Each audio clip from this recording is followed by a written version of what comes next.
You know, Michael, I really intended to sleep last night. I really did intend to actually go to sleep last night, to not be like hellaciously tired. But then, like, you know, I was getting the news together. I was checking out, oh, Nintendo Direct, look at this. And I was like, I should take a shot at that one boss from Sifu. And that turned into all the bosses from Sifu. And then I got to the end of Sifu. And then I couldn't beat the last boss of Sifu. And then it was like 3 o'clock in the morning and I got no sleep. So well, sleep is for the weak, which is why me and you desperately need it. Yes. So if what I'm saying is if I keel over and just fall asleep on the ground in the middle of this podcast, carry on without me. Drag my body to the end of the podcast. I just fall asleep too is the thing. Leave no podcast unpodcasted. Welcome back to the Rage Select Podcast here on Rage Select. I'm Jeff. And I'm Mike. It's really a good thing that we've only got like 3 NFT stories this week because Sleepy Jeff is also Cranky Jeff. And so like Cranky Jeff might just spend like 45 minutes complaining about NFTs again. But there's only a few.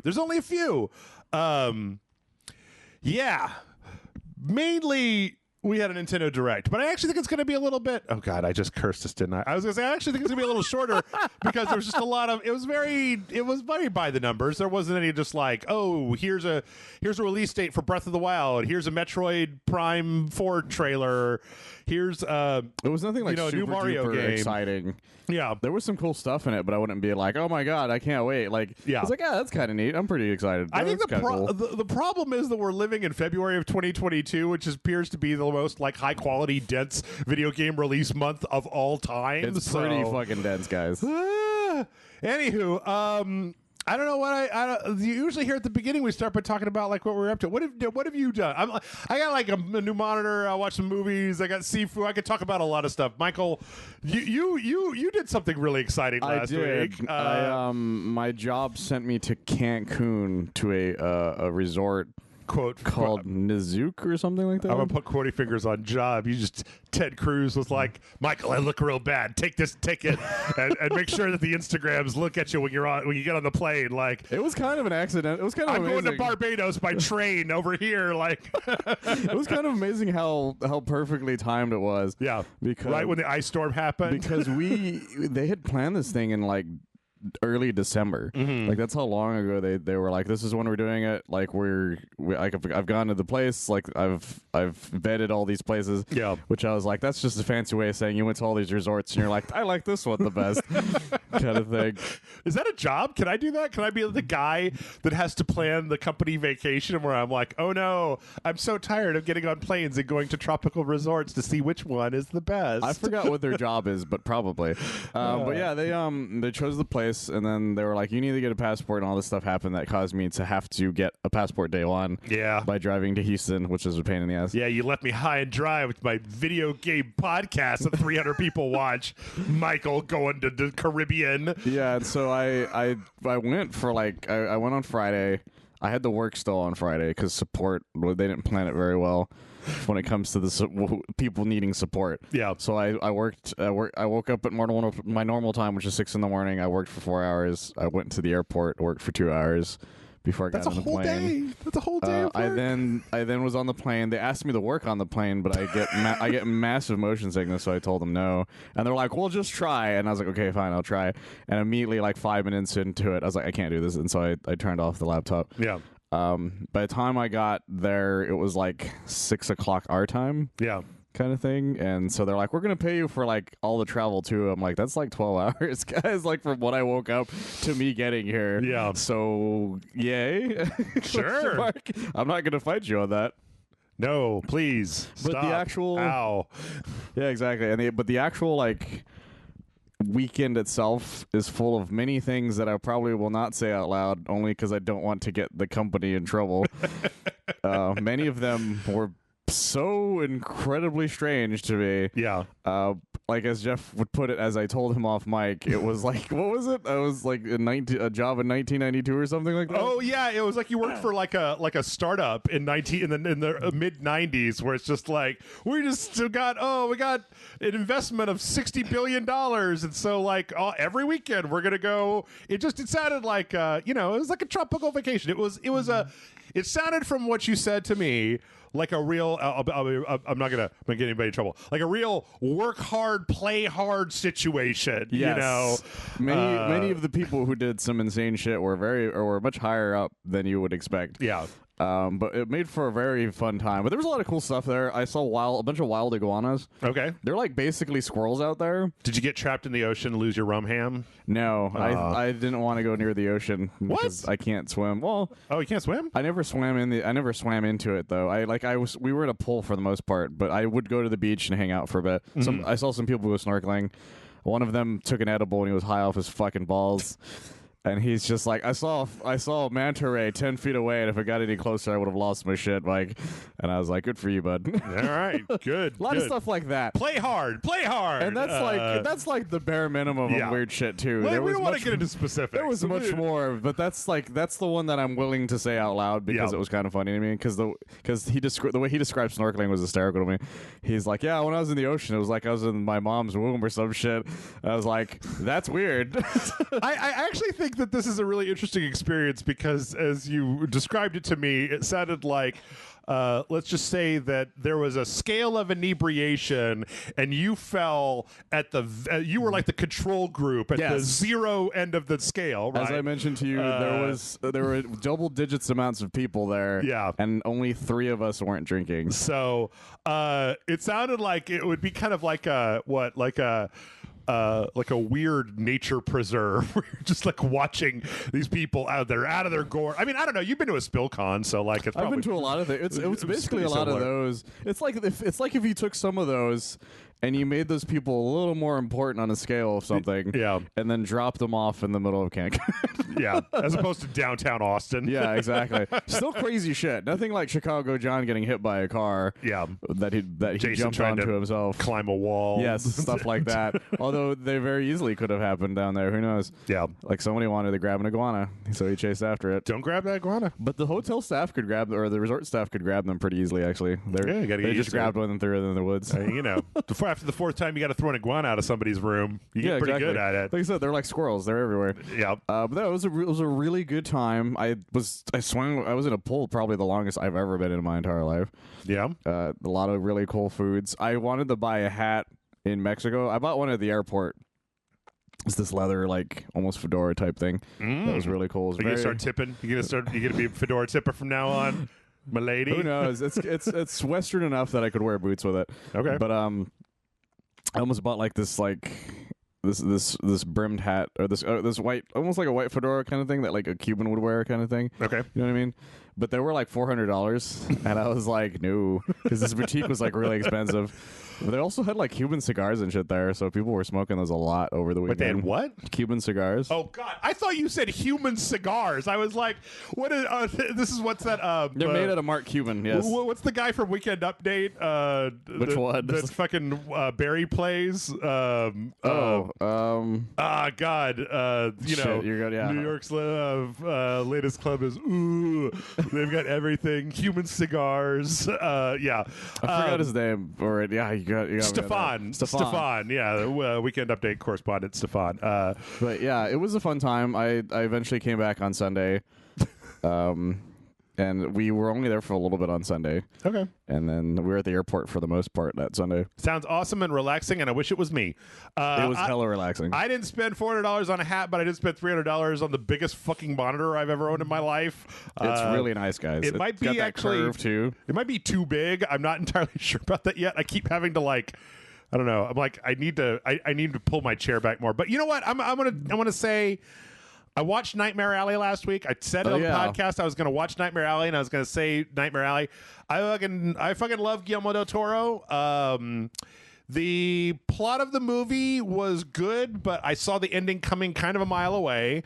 And Kate Blanchett was fucking amazing. And if you got HBO Max, you should totally watch. I mean, there's a lot of like, okay. Real briefly, because we have to get to this Nintendo Direct, but like real briefly, Michael, I feel like HBO Max is the one streaming service that has not fucking broken the COVID promise of like, you don't have to go to the theater. We'll put our movies on here for you to watch on day one. And Disney is like, yeah, we'll do that. I mean, you have to pay $30. I mean, you got to wait a little while. I mean, you have to just wait the normal amount of time until it comes on streaming as everything else. Like, yeah, for the most part, HBO's been really good about what they still have. Like, they're not, because even Nightmare Alley was like, it wasn't day one, but it was pretty quickly. oh yeah, it wasn't a theater in just December, right? So Yeah, it was. But even then, like I'm so tired. it got thrown out the window by Spider-Man. Oh yeah, There were so many news stories of people being like, "Yeah, I bought my tickets to Nightmare Alley," and then they're like, "I'm sorry, we had to cancel it because everybody wants to watch Spider-Man." Put more So Spider-Man. we kept adding more Spider-Man screenings, so people were pretty annoyed by it. Anyway, I'm sorry. I retract that because I forgot. I thought it was day and date, but like, Well, it's not. But the thing is, it was still a very short period. it was a very of time. short amount of time. Because Yeah, Disney's are very much like, well, you can do it, but you got to wait like 3 or 4 months, kind of thing. yeah. Where this place was like, well, Nightmare Alley didn't do like the best there, so let's put it on here for now, so people can watch it. And it got nominated for one of the Oscars. I want to say it was Best Picture or something like that. Yeah, but it's But really good. I mean, I if you wanted like, to see it real bad, but like I said, that was really hard to find in the theater for a while. if you like Guillermo del Toro, I think here's the thing: is like, all right, is it as good as Shape of Water or Pacific Rim? No, and I know that some people will be like, those two movies aren't in the same. It needed more fish fucking, is what you're saying. More fish fucking, more giant robots. One of the two. But like, you know what it is? It's kind of on par with like Crimson Peak. Like, I really I really enjoyed Crimson Peak. I know that some people are kind of mixed on it. Yeah. I really enjoyed that movie, and I think that this is just like Guillermo del Toro wants to make a kind of weird noir. Kind of movie. And Does it have the black and white option, or is it just only the color version? When I watched it, it was only the color version. Amanda just told me that they're putting out a black and white version. I don't know about that. I haven't gone back to look at it. So yeah, because I think it's in theaters right now, the black and white version. Yeah, Kate Blanchett's fucking amazing. Kate Blanchett's so good in that movie, and that's good to hear because I really want to see that, and I keep forgetting to. I've had so many things that I keep watching. Yeah, for review and stuff. Yeah. Well, I tell you what.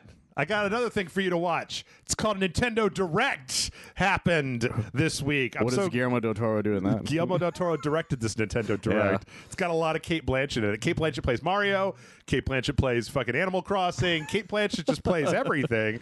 It's a full. I would pay good money to watch Nintendo Direct that was just directed by Guillermo del Toro. I'd watch the shit out of that, guys. That would be amazing. Kate Blanchett. So yeah, we got a lot to go through, and we're gonna go through it.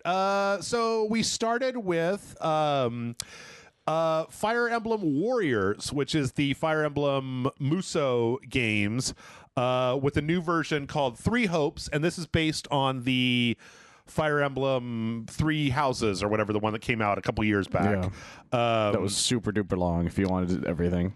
Well, yeah, the thing is they asked you to choose a house at the beginning, and obviously the fucking Golden Deer are the best house because fucking Claude is in it, so I don't know what the fuck you're talking about. I don't know what any of that means.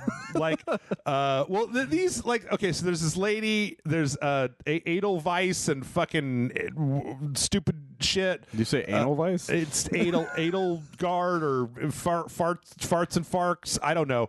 There's two of them. There's like the blue guy and the red guy and the red lady, and they're both really serious. And then there's Claude. He's the gold one, and he's the best one, and he's got all the cool people in his house. But the thing is that makes sense. That game wants you to be like, okay, I finished the game with Claude. I found 1/3 of the story. Now go back and play it again with the lady. Now go back and play it again with the guy. It's just as long each time. And then once you've gone through these, you can get to where the secret ending or whatever is.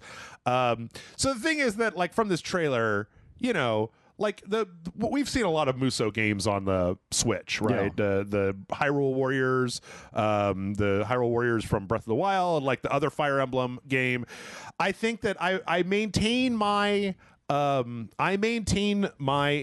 adage that, like, whether you want to play a Muso game depends entirely on how connected you are to that franchise by default. Like, so if you like Persona 5, you're going to want to play Persona 5 Strikers. If you like Zelda, you're going to want to play Hyrule Warriors.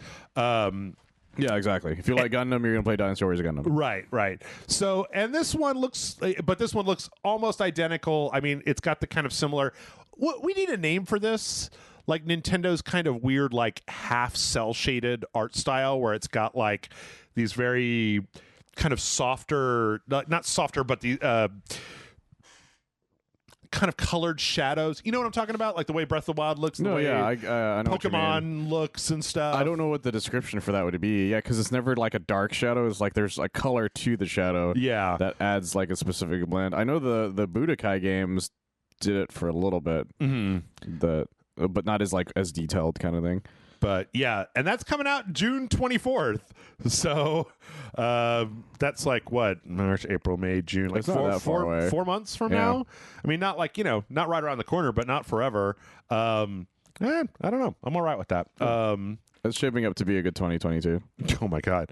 Can anything beat February though? We got a new trailer for the Advance Wars 1 and 2. I think they talked about how there's like voice acting now in this. They talked about some of the online stuff, some of the map editor stuff. This looks like a really solid port of Advance Wars. So it looks like a lot of fun, and there's a lot of really nice animations going on inside of it. Yeah. I don't really know how much more there is to say than that, because it's almost like it's Advance Wars, but in 3D with voices and nice graphics. It's Advance Wars. You can play online. Do you like Advance Wars? Map editor. It's Advance Wars. The end. So yeah, I don't. But it looks like a really solid version of Advance Wars if you want to play that. So not much more to say. Not much more to say than that. Let's see. And that's coming April 8th. I don't know. Did we have a release date for that yet? I remember them originally saying early this year, and then I think they said they delayed it. Okay. It was supposed to be, I think, maybe a February release. Was it supposed to be late last year, and then it got bumped to early this year, and then it got bumped to April? That sounds right. It's been a while since I paid attention to that. Very, very sleepy, guys. I don't know. But there's so many game announcements that got delayed. It's impossible to remember which ones were actually supposed to come out when. How many times they were delayed? Yeah. No Man's Sky is coming to the Switch. Yeah. Which is interesting. Yeah, it was weird though from this trailer. Like, I'm wondering if this is like a cloud version. I don't remember them saying anything. Usually it says cloud version on whatever their announcement is. Oh yeah, I guess it does. Whenever it does that. Like I'll be honest, guys. Like Michael, the longer that we go with the Switch without a hardware refresh, like later on they showed the Assassin's Creed games, and those games look rough on the Switch. Yeah, it was like chopping in the animations when they were showing it off. But this looks pretty solid. Like, it's a little bit lower resolution than you would expect. I mean, the PlayStation and the PC versions are like super crisp, and so it's a little bit muddier than that. But it still looks like a pretty decent version of this game. Again, a lot of these types of games, I feel like, are going to work great if you play them in handheld, or if you just don't have another thing to play them on. Yeah. But like, I would never choose this as my first like sitting on the couch choice if I had an Xbox or a PlayStation. Oh, absolutely not. But I'm glad that the games are still doing well enough that they were even able to come out with a version. It's kind of amazing that it will like fit and run on the Switch. Like, considering the amount of stuff in it, it's really working on that. But yeah, sometime this summer that'll be coming out. If you haven't ever played No Man's Sky, I feel like it would be a good thing to play on the Switch. Yeah. In fact, now that they have multiplayer, it'd be pretty cool if you got like your friends together and you all had your Switches, right? And you could do like a local multiplayer. That would be pretty type cool. Thing. Once people were able to really go out, that'd be kind of neat. Yeah. From there, there's a new Mario Strikers. I'm actually pretty excited about this, to be honest. What's weird about it is it's like it's Mario Strikers Injustice 2 version. Like, everybody's got goofy armor. Yeah. And the armor changes your stats. It's like weird, like what the Scouter from like a Dragon Ball, and like you got big metal armor, and everybody looks really strange, like seeing Mario in fucking cyber armor kicking a soccer ball. It's a really weird, yeah, because all the other Mario Strikers games, they just look like they were wearing normal outfits. Yeah. And this one's like, what if like you said, what if it's like the Injustice 2 where everything is just armor related for some reason? Yeah. Yeah, so this is Mario Strikers Battle League.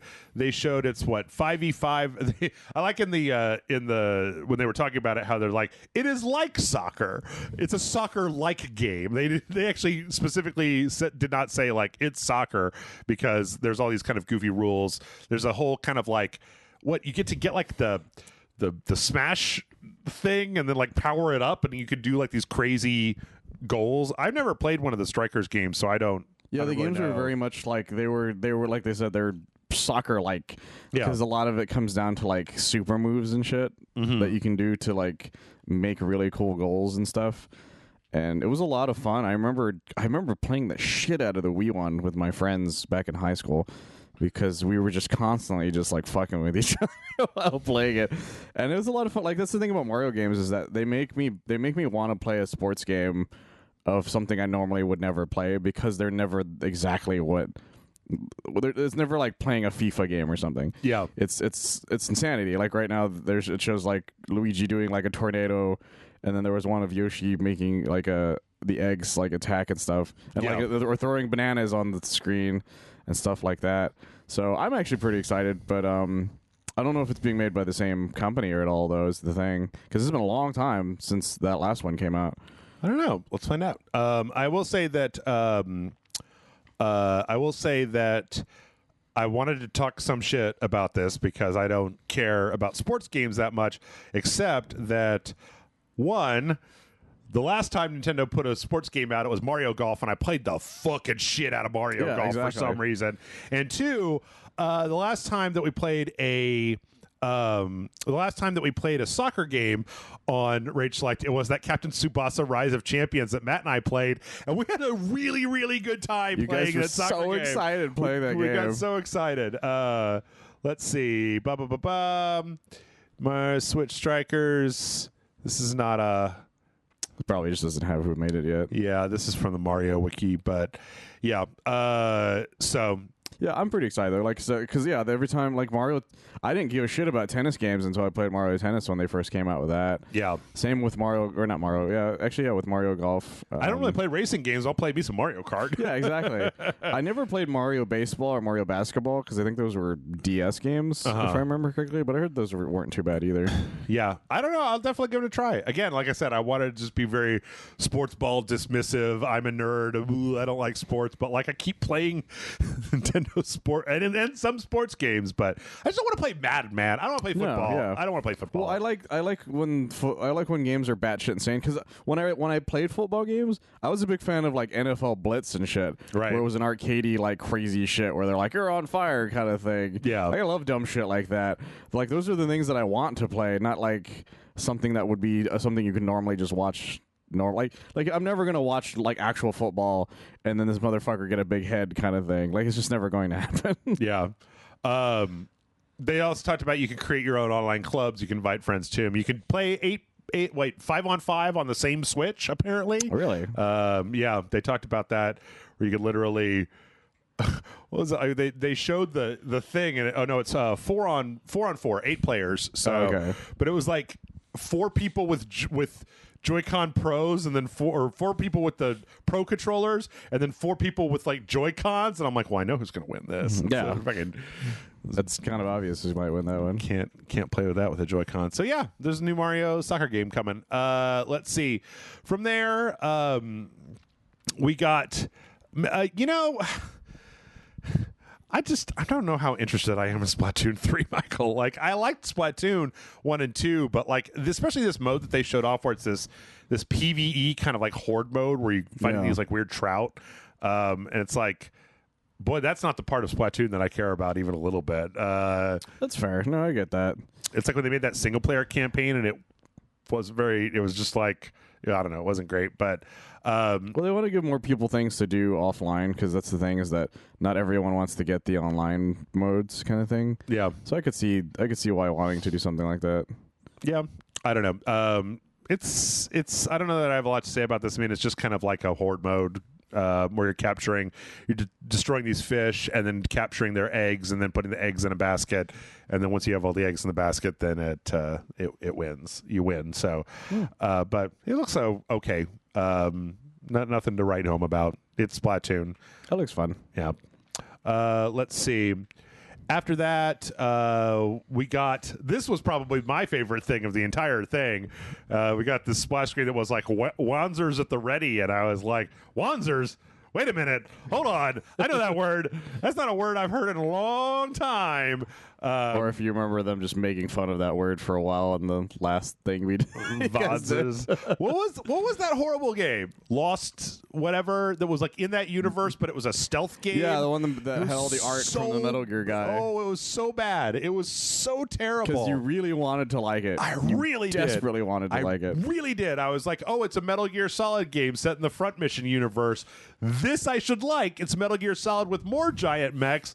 I really want to like this. And I was like, fuck, it's terrible. And then people in the comments were like, it's not that bad. And No, I was it's like, terrible. It was fucking terrible. Its mechanics just were not well suited for anything. So bad. Anyway, enough about that bullshit.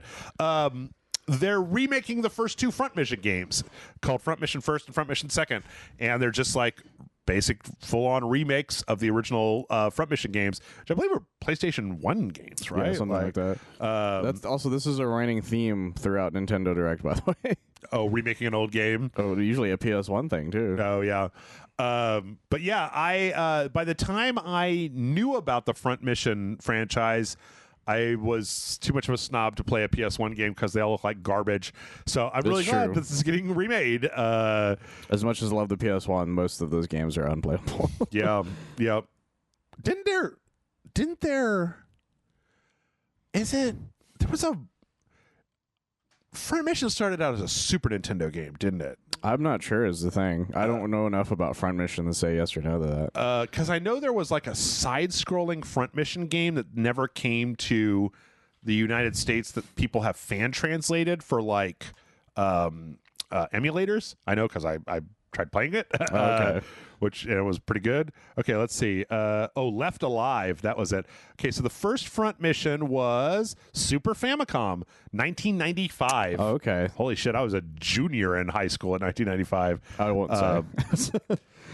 Okay, so it was released on the Famicom, Wonder Swan Color, PlayStation, DS, PS1 Classic, and then there's a remake coming. So yeah, it was literally like it was 2D. Okay. Back in the old days. So yeah, that was a game I never even heard of for a long time. yeah, I don't think it ever.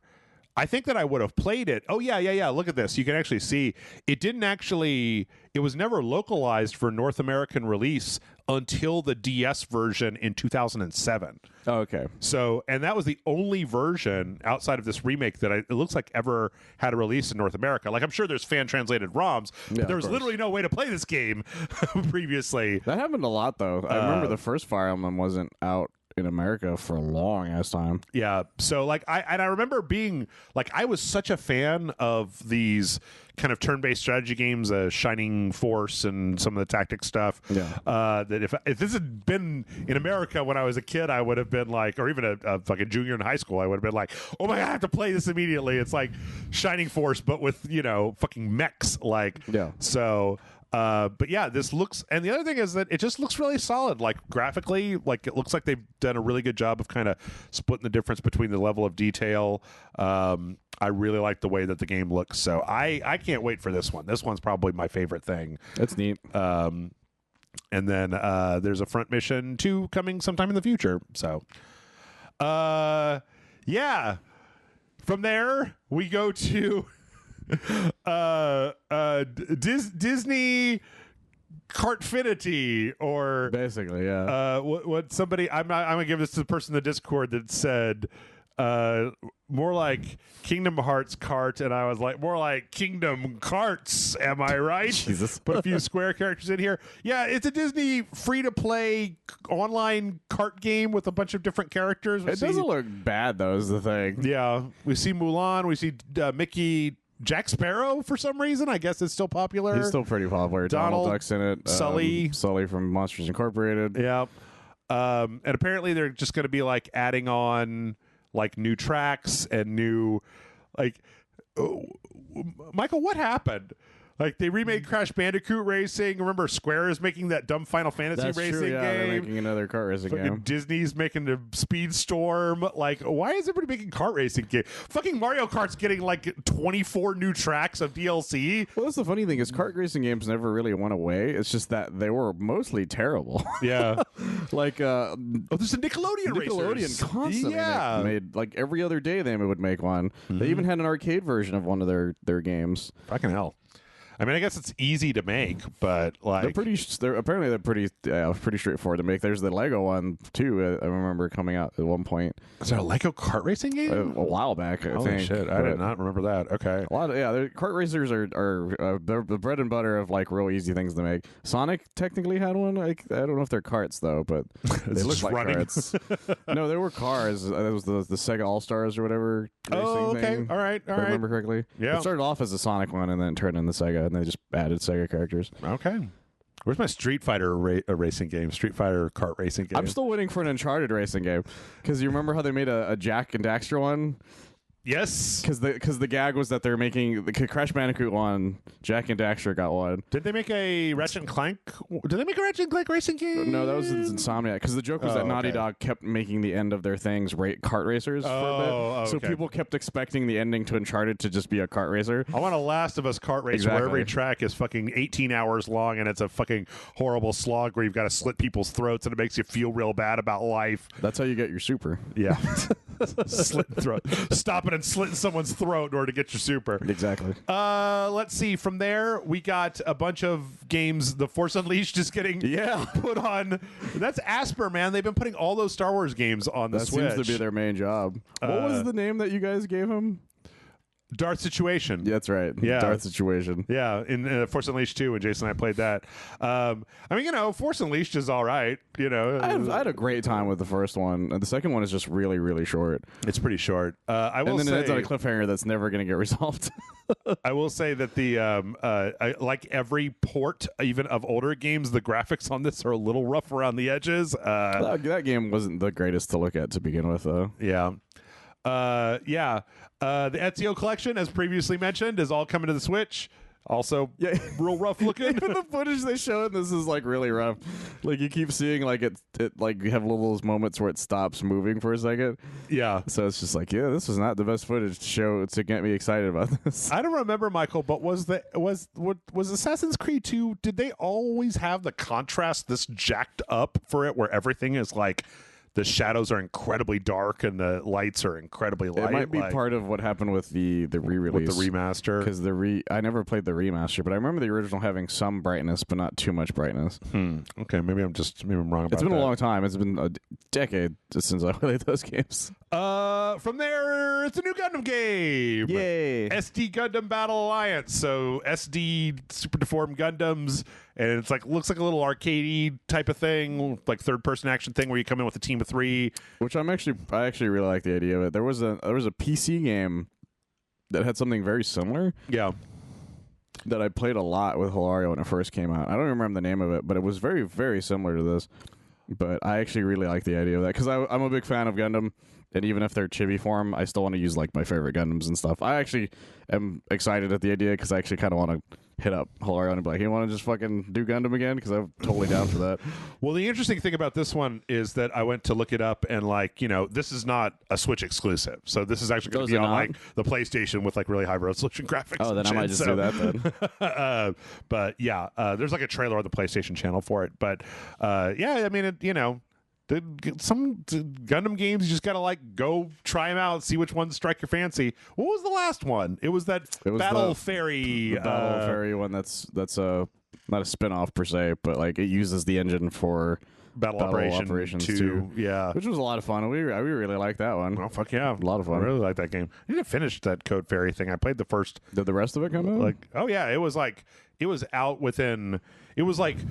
The first set of episodes came out, and then a week, and then the second episodes, and then a week, and then like 2 weeks, and then the third one. So it was out by the end of November or early December. I'm still hoping it ends with the Gundam just showing up and wrecking their ship. Let's see. From there, we finally found the Chrono Cross. Yeah, like there was all that kind of like thoughts about that Chrono Cross might be coming to. Might be getting a remaster or a re-release, and then I think that like last year, there was like a Chrono Cross was put into the gacha games, right? Yeah, it was put into some specific game, and everybody was mad because they thought that's what it was going to be. Yeah, but yeah, so it's coming to the Nintendo Switch. It's also coming. This one is another one where it's like it's also on the PlayStation, and it looks like. I mean, this isn't a remake or anything. It doesn't even look like they really remastered. It looks like they ran a filter on it. They ran it through one of those AI upsamplers. The main thing that's exciting to some people about it is the visual novel part of it. Oh yeah, because there's a specific the visual novel part. That's why it's called the Radical Dreamers Edition. Because it's supposed to be apparently the visual novel is what really connects it to Chrono Trigger. Why is I'm looking at the PlayStation trailer for it right now, and I'm like the models actually look pretty good when they've been upsampled, but it's still running at like 20 frames per second. That's the thing. Every time they show like the actual movement of people, it runs super slow. Why doesn't it? I mean, is it one of those things where there's just like a timing thing where if you sped it up, it would fuck everything up? But like, well, because the PS1 game probably ran like that too. Yeah, I wouldn't be surprised. Yeah. But like, if you're gonna up-res it, make it run smoothly, guys. Yeah, like I don't know. I never played Chrono Cross. I mean, I played Chrono Trigger, but never Chrono Cross. It was a game that I wanted to play, but everyone was so mad that it just wasn't Chrono Trigger. Yeah, that's true. That people used to talk shit about it all the time, and then years later, people were like, Chrono Cross was amazing. I'm like, where the fuck were you guys when I had the ability to get that game back in the day? Yeah. So. Yeah, and then it's like a visual novel. Oh well, first off, they also said you can like turn off random encounters. It's got the kind of square bag of tricks about like going back to older games. Okay, and then they got this Radical Dreamers, which was you said it was a visual novel, right? Yeah, it's a visual novel. That's why it has all that text and stuff. Yeah, because it's supposed to be like a choose your own adventure. Really connects it to Chrono Trigger more than anything else. That's coming out April 7th. So there you go. Want to play some Chrono Cross? You can play some Chrono Cross. We play Chrono Cross, and then from there we got Kirby. Doing some weird shit. Yeah. You know how normally Kirby like eats a thing and then he gains the power of a thing, but apparently what is this called, like mouth mode or mouthful mode? Mouthful mode? Something dirty. Something real fucking dirty. The whole thing feels wrong is the best way of putting it. Yeah. Where basically it's like, so instead of like Kirby will go up to a car and instead of like he'll suck the car up, but then he'll like become like a blanket over the thing, and then he can like use the thing. So you can like go over the car and then drive this car around. It's kind of disturbing. It's very weird looking, especially the car one. The car one is very disturbing. The vending machine one's kind of funny, but that and the cone one is also kind of weird. He just looks like the vending machine from Futurama. Yes, exactly, which is kind of amazing. Yeah, but yeah, he looks so weird. One of my favorite things I heard is that somebody was like, I can't wait to see a car cover of Kirby that just looks like that in real life now. Oh yeah, yeah. Somebody's going to do it. They're all very weird. It's very weird. It's very weird. The fact that they're all called different mouths is very weird. I like the way that at the end they're like, you can even do a water balloon. And then it's like, look what you could do with it. It's just like spit water on stuff. That's what you could do with it. I'm really excited for the game, to be honest. Like it looks like one of the most creative Kirby games in a long time. Yeah. Yeah. I don't know. We'll see how it goes. Plus the detail in some of the character models are really detailed, like way more detailed than they normally would be. Yeah. Like the walrus enemy, like normally he's just looks like a normal cartoony thing, but they put a lot more detail into him this time around. So yeah. Real excited. Well, too bad it's a Kirby game. You hate Kirby. I hate Kirby so much. But what if he ate a car, Jeff? What if he ate a car? I don't care if he downloads a car. I don't care what he does. You wouldn't eat a car, Jeff. I would eat a car if I could. March 25th, Kirby Forgotten Land is coming out. We gotta hustle a little bit here. My predictions are always wrong. MLB The Show is coming to Nintendo Switch. Yes. I didn't really understand this. They showed it. Again, I feel like I'm sorry if you guys think it's a PS2 game is what it looks like. Bad or anything, but like all these modern games on the Switch look a little rough around the edges. So, but what was really weird was that they showed it and then there was like this grizzled narration and then they went like back to the player like holding a Switch. And there was just an old puppet man there that was like the narrator looking between the two real life baseball people, like, wow, double vision. I've never heard of this before. It was weird. Who's this guy? Yeah, like you should have introduced the game with the guy first, instead of us being like, who is this voiceover supposed to be? What is this old puppet doing here? Is that my future? Yeah, like who is this guy? Yeah, there's no explanation. He just has a shirt that says the show on it. Is he the mascot of? I don't play enough of these games to know. So I've never heard of MLB Show having a mascot, so I have no fucking idea. I don't know. Anyway, MLB The Show. I think MLB The Show is also coming to the Xbox. So I think because this ever is the year it since went full multi-platform. completely, because I think last year was the first time it came out on the Xbox, and it pissed off a lot of PlayStation fans because it's a Game Pass game. And so even this next one is supposed to be a Game Pass game. So if you're gonna buy it, you might as well just fucking buy it for your Xbox. True. So unless you want it on the go. Kingdom Hearts, the cloud version. We've already complained about that. Everybody's complained about that. Yeah, it's kind of dumb between the pricing and the fact that it's a cloud version. Also, I feel like they could have come up with a better name. There's a character in the game called Cloud. There is, but he's not in part 3 for some reason. Yeah. Anyway, all that shit is out. I think it's out. That was the only and it's out today, basically. It's one of the few. The only other ones involves their online service. Actually, that's true. Getsu Fumaden came out yesterday, which I may end up getting eventually because I remember liking what we played of it. Kelowna Fantasy Reverie series. Klonoa, the old PS1 character. Fantasy Revelry series.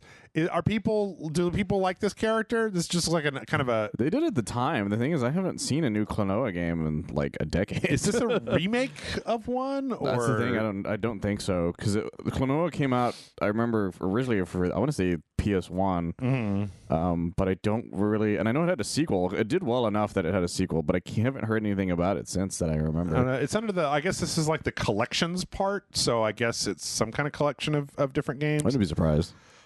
Portal 1 and 2 is coming out on the Switch because apparently it's just like if you can put something out. I feel like this has to be a sign that we are running out of games to re-release on the Switch when you're going back to fucking Portal 1 and 2. Like Portal 2 was on the PlayStation 3 for God's sake. Yeah, it was a long time ago. The orange box is not a spring chicken. I mean, on the other hand, I bet Portal will run really well on the PlayStation or on the Switch. So, what is it called again? The Companion Collection or something like that? Something like that. Let's see. What is it called? It is called. Oh, it's not in that article. Yeah, it's called like the Companion Collection, if I remember correctly. Yeah, but it's which I thought was a fun name. Yes. Yeah, there's Companion Collection, which is a fun name to be honest. But like, if you've never played Portal and you just don't own anything that played it before the Switch, you might as well. I don't know how that's possible. You could buy like a budget. You could buy like a fucking HP laptop for $200 at Best Buy, and it should play Portal like a champ. Like, yeah, that's why I said if you never, because I don't know why you wouldn't have at some point. Yeah, like the only thing I haven't fully played is Portal 2, but I started it, and that's mostly because I didn't have money to buy it for a long time. So you never finished Portal 2? No, I just never got around to it. Cave Johnson and Potato GLaDOS and fucking Wheatley and all that? Yeah, I never finished it. Oh, it's got one of the best endings. My cousin has bought the collector's edition when it first came out. Yeah. And it came with this portrait of Cave Johnson. Oh. That had a button on it. And when you hit it, it did Cave Johnson quotes. Nice. It's pretty cool. Yeah. Cave Johnson is great. That's why... people are always just like, I'm going to take my opportunity. Portal came up organically. Nintendo mentioned it. I didn't. People are like, Left 4 Dead 3, Half-Life 3. Like, when can we get some more stuff from Valve? And I'm like, you guys, shut the fuck up. I want Portal 3. Like, I want another Portal game more than I want fucking Half-Life or any of the rest of this. They should do a VR one of that. It would be pretty cool, actually. They do have one. They had a VR thing for where you take apart the Atlas robot and then you have to repair it. Like you're in a room. Oh yeah, I remember that. It expands and But I mean, like the actual, you know what I mean, like that play portal. Can you imagine in VR what it'd be like to go through a portal? You would throw up 1,000,000 times. Which is why it would be cool as shit to watch people do that. You would just throw up and never stop throwing up. Well, that's why you don't do that thing where you're like falling forever. Yeah, because that would totally fuck you up. From here, we got a re-release of a classic video game that, as far as I know, nobody has ever heard of. It never came out in America, according to the trailer. Never came out in America. This is what Live Alive. Live Alive, yeah. Which is like like 8 or 9 different time periods. You've got like become a caveman in the past, be a gunfighter, like try to become the world's greatest champion, go to like the near future, go to the far future, and it's got this real like 2D 3D thing where they've made the environment textures look at like pixelated 3D HD 2D they call it. HD 2D. I've never fucking heard of this game before. I've never either. never That's heard the of thing. it. They're like, it's a legend. I'm like, I've never even of people I know who like talk about games that only came out in Japan. I've never fucking heard of this game ever. Yeah, it's I mean, it looks kind of interesting, but again, I don't know how you feel about this, Michael, but I'm just like, I'm not in it for JRPGs that are just like play through it 8 times, and I'm like, no, thank you. It's probably much shorter though, since it's a re-release of. I want to say they said it was a PS1 game or something like that. That's a good question. I don't know. It's got a really weird thing where like some of the sprites look like they're from Final Fantasy VI, and then some of them look like they're from Art of Fighting or something. It's like, really strange, yeah. It's very weird looking. Timelines and shit, I guess. Yeah, I wonder. I guess they probably connect together at some point, but I would hope so, or something. I don't know. Maybe it's like Cloud Atlas, where like there's always the one guy or something. If the whole game is 12 hours long, I'll play it. But if it's like 40 hours, I don't have time for that. It's coming out July 22nd. Let's see. From there, we got the comeback kid. We got Nintendo Sports is back. I'm amazed it took them this long, to be honest. Yeah. So yeah, we're getting a Switch version of Nintendo Sports. I was actually really confused about this, and I didn't have a chance to look it up, and I'm too tired to do it right now. But like, at first I was like, I didn't think that Nintendo made this because there weren't any Miis in it. Like all the characters look like these.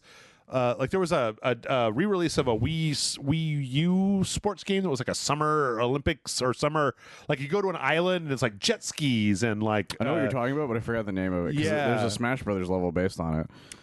But it's kind of like, it looks a lot more like that than it did like the original Wii Sports, or it could have. I don't really know because I didn't play very much Wii Travel Sports. something. I can't remember the name of it. But I played a lot of Wii Sports back when they first came out because it was it came with the Switch, or not the Switch, it came with the Wii. Yeah. So people played the shit out of it. It broke a bunch of records in certain things too. Yes. Like they, a bunch of people who are much older did an in-person bowling tournament using Wii Sports.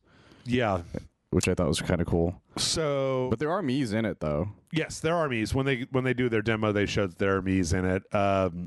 And it's like what, bowling, tennis, badminton. Yeah, badminton of all things. That thing where you knock somebody off the tower. I don't remember what that one was, but it looks like a fun time though, because people really liked the Wii Sports stuff, and Sure. I feel like this is a great idea, especially since the Joy-Cons are very, very, very detailed in what they can do. Yeah, totally works. I don't know. I doubt they were actually playing in this video, by the way. Oh, the volleyball video that they had. Because they it didn't look like some of the movements really matched what he was doing. Yeah. He's too nonchalant, to be honest. Like, if this was like us playing it, it'd be like, fuck you son of a bitch. Yeah, that's why they should let us do Nintendo Directs. Yeah. There'll be a lot more swearing, you guys. Just get Guillermo del Toro. Get him on the phone. Kate Blanchett. We will do the hell out of a Nintendo Direct. It'll be amazing. Bradley Cooper can be there. Fuck it. No Bradley Cooper. Mads Mikkelsen. No, Mads Mikkelsen. Yeah. Where's he from? Why is he there? Because I want him to be there. Oh, okay. Oh, we're just making a wish list. Yeah, okay. I don't know why you wouldn't want him to be there, Jeff. All right. Imagine him talking about Mario the way he talks. See, here I was trying to come up with a realistic plan, but you're just fucking going off over here. He's friends with him. He was in fucking Death Stranding. It counts. April 29th, though. April 29th. Pretty soon. That's true. Yep. They're doing like a version of the soccer where you could strap the controller to your leg and then kick with your leg in order to make the character kick. So many people are going to kick their pets on accident, or their kids or whatever. Yeah. Call me when you put in the new balance board and we'll talk then. So, God, they need to re-release Punch-Out on the Switch. I'd play that. Yeah. Let's see. That's having an online playtest February 18th to February 20th. And what else? We got Taiko. What was it called? Taiko no Tatsujin Rhythm Festival. Yeah. I don't understand how this one works. If you're just like, are you just air drumming? I think that's the idea. With but the Joy-Cons? It probably might come with a peripheral, though. I wouldn't be surprised. This looks so psychotically bright and colorful. I can barely look at it. There's arcade versions of it. The last time I ever remember playing it was my brother had it for the PS2, and it's hectic as shit. Is the thing, like it's super hectic. I played this at Matt's birthday party at a pinballs a long time ago. We played like Versus, and I was like, Matt, why can't you do this? And he's like, because I didn't take drumming lessons for years, you dick. And I was like, all right. Yeah, because there is a pinballs here that has it. But it's gonna have some cool stuff. They mentioned that Megalovania from Undertale's in it, as well as some other stuff. I remember the one, the Zelda theme. The PS2 one had fucking Rock the Dragon, the English fucking Dragon Ball Z opening in it. So they're willing to put weird shit in. Well, these and games. they're putting a subscription service in as well, where you can get more songs. Okay, I forgot about that. But yeah. that's pretty cool though, because a lot of people really like those games. So good for you guys. Yeah. Let's see. Project Triangle Strategy. Looks like Triangle Strategy. Is it not out yet still? Nope, not out. We played the beta question mark or whatever. It was a demo ages ago. The first demo. They updated that demo, so now you can play 3 levels, and then that progress transfers over into the main game. That's nice. Yeah, I when we played it, it was like, well, it was a little too slow to get through in a single video. So. But yeah, you can play all the way to the end of Chapter 3 in this prologue demo, and you transfer your save data to the full game. I'm a little torn. I like a good tactics game, but I get the feeling that one's going to be long AF. Oh, it's absolutely going to be. Cuphead, the Delicious Last Course is coming out, because of course it is.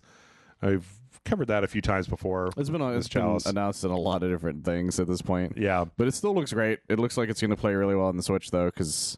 it's not super detailed per se. Like, it's detailed, but you know what I mean? Like, it's not like... The detail is in, like, the models. animations, not in, like, a render that has to happen or anything exactly. like that. And it looks great. Yep. From there, Metroid Dread is getting an update that I like to call, what? No, fuck you. Why? Hard douche mode. Yeah. It's like Dread mode or something that's coming out. Yeah, it's the ultimate... It's like that. It's like the super hard difficulty in Metal Gear Solid 3. Yeah. Where you just fucking die. Like, if you get hit once, you're dead and you have to start over again. Yeah. Like, which is fucking crazy. Why? But I would love to watch somebody do that. Yeah. I would never do it in a million years, but I'm never going to do that either. They also have rookie mode, where basically you just, like, get more health, more recovery back. I appreciate rookie mode, though, a lot. I don't. Because there's a lot of kids who are going to want to really get into Metroid, and I think that's a good way of getting them into it. Yeah. Yeah, and that's an update that's coming out. Also, later they're going to launch a boss rush. I'm like, I would play story DLC if you put that out, but I'm not going to go back and play one-hit kill or, like, all the bosses. I don't know. I'm not a big fan of boss rush in general. It's like... It depends on the game. There's some games I really like the idea of boss rush mode, but there's plenty of them that I'm like, this is just kind of annoying. Yeah. Let's see.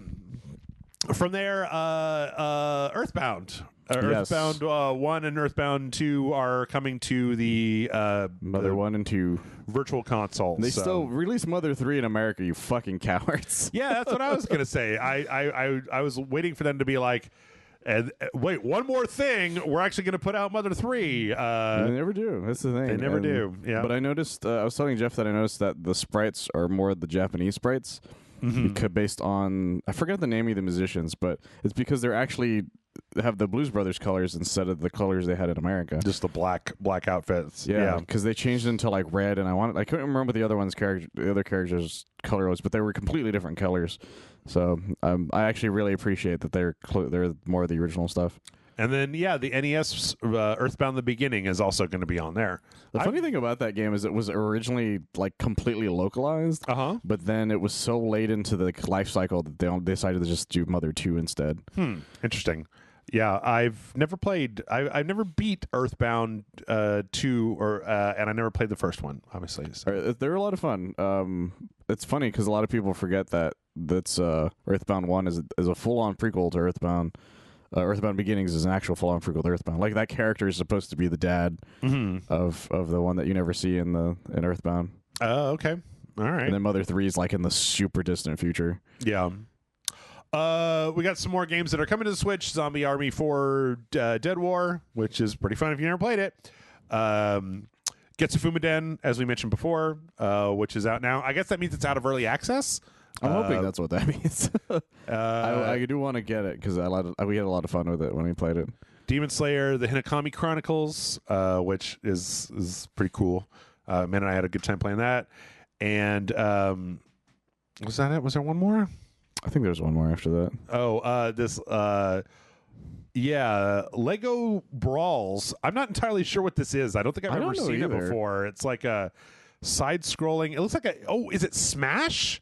Is it kind of a Smashy thing? I thought it was, but every time I see more of it, it doesn't make any sense to me. Yeah, I need to look more into that. Fucking Lego games. Remember when Lego had their own game portal game? Yeah, it was one of the first ones that really tried to do it. And I wanted to buy a bunch of them, but they were super fucking expensive. Yeah, they were. So I was like, I'm good. Because I just wanted the little like Ecto one, but it's like $20 for this little thing. I was like, fuck you. I don't want that. That's fine. Yeah, I think I gave mine to John.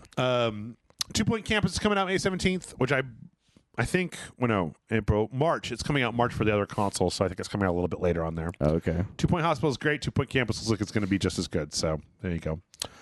Let's see. Huh? Okay, wow, we got 5 minutes. Let's kick it into overdrive with Mario Kart. As mentioned before, Mario Kart is getting a booster course pass with, what was it, like, how many tracks was it? It's like 1 million? It's 2 like million? 6 per thing that they're doing. Okay. But they're being 48. Yeah, so they're being rolled out over the course of like 2 years. Yeah. And it's like from all the different Mario Karts. So yeah, including the phone one. Yeah. Which I think is interesting. Yeah, it's going to be apparently like what, $25 to get them all, or they're involved. They're in the expansion pass, right? For the Switch Online service, which is good for if you already have that. That's great. Yeah. And so we saw Coconut Mall and Choco Mountain. The first pack is coming out really soon too. Yeah. It's like you said, it's a little weird that they've waited for so long to do anything with Mario Kart. If this was what their intention was, I'm wondering like if there was another one in development or what they were doing. But like it's crazy that it was this long. Like because Mario Kart 8 it was a Wii game, and it's if I remember correctly, and then it got DLC, and then the Wii U version came out, and then they came out with this one. Like it's a really long time ago. Yeah, when all of this stuff came out, and it already had a DLC. This means that we're not getting a new Mario Kart. Yeah, till after 2023, which is fucking crazy. Yeah, it is. Well, I like Mario Kart as much as the next guy, but like I'm still one of these things where it's like I've now become the equivalent of a Smash Brothers fan, but for other games that are not Smash Brothers, where it's like, show me Bayonetta, show me Bayonetta, show me Bayonetta, and then they show me Bayonetta. I'm like, now show me Metroid fucking Prime, show me Metroid Prime. Like now you've shown me where Bayonetta is, show me Metroid Prime. Yeah, we're still waiting, guys. We should like bum rush Retro Studios and be like, show me what you have. Even though last year they were totally just announced and put out one of the best Metroid games in a while. So yeah, that's true. But yeah, coming to expansion pack. Boom, boom, boom. And then, we had one more thing, which was, it took me so long. I'm so don't understand these games. Xenoblade Chronicles 3. Yeah. Which, like, Xenoblade Chronicles 2, like, you had the little, like, weird alien puffball things and, like, the airship dragon guy and then like the sword person, and this all looks a lot like the first one. Yeah, that's the crazy thing. This looks more like a sequel to 1 than it does to 2. 2 did. I mean, I don't know. Maybe 2 gets like super dark when it goes on, and I'm just missing that context. I never really play them is the thing. Yeah. Well, they're just so fucking long. They're really long. They got re-released quite a bit too. Yeah. I'm not made of time, you guys. Well, also the first one has that dumb MMO combat, that like virtual MMO combat. Yeah, that's right. Yeah, which I'm not a big fan of.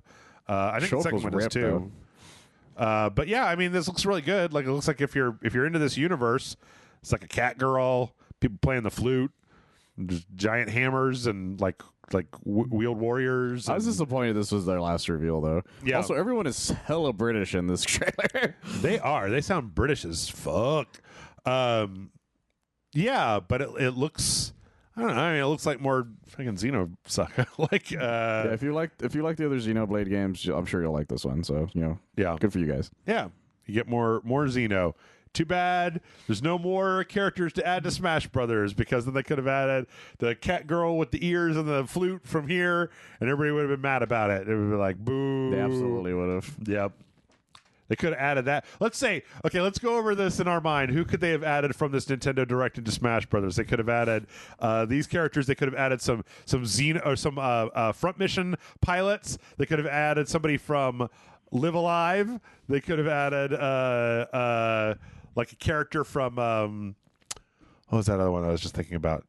Mario Strikers? No, we already got all the Marios. They're all technically already in there. Everybody's in Mario. Unless there's a soccer version of them. Yeah, I was gonna say Fire Emblem, but they already put Byleth in there, so that's already they're done. already part of it.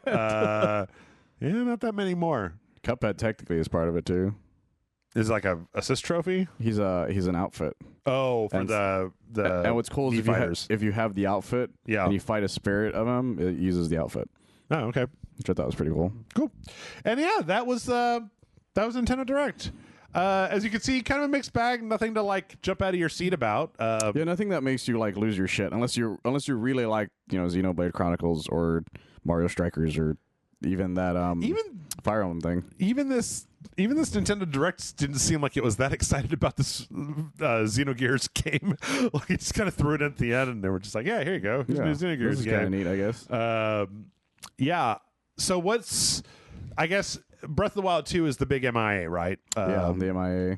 That and Metroid Prime 4 are the things everybody wants to know about. You know what I could have used in this? I could have used just like another trailer for Bayonetta 3. Like another, just like, hey, this game is coming out. We're trying to get you hyped up for it. Instead of the fucking Ezio collection, which like, I don't know, is one of those things where it's just like, guys, if you haven't played this by now, it's like Portal to me, like where it's like Assassin's Creed 2 has been out on multiple platforms for a long fucking time. Like, did you really have no way to play it before now, and do you really want to go back and play it? That's the thing. At this point, I love the Ezio time frame of Assassin's Creed. It's probably my favorite of the entire time frame. Yeah, but they're also like very, very old games at this point. Very true. All right, well, I did it again. Just need to say, when there's a Nintendo Direct, that's going to be the whole first fucking half of the show. So we spend a lot of time talking about stuff we probably normally should not have. That's probably true. It happens. All right. I'm even more sleepy now. We're going to take a break. I'm going to make a cup of wake me up tea, even though I got to go to sleep in like 4 hours. But I don't care. I'm going to make a cup of wake me up tea, a.k.a. cocaine and water. And we'll be back in a minute with more podcasts. There's a whole other podcast left to go.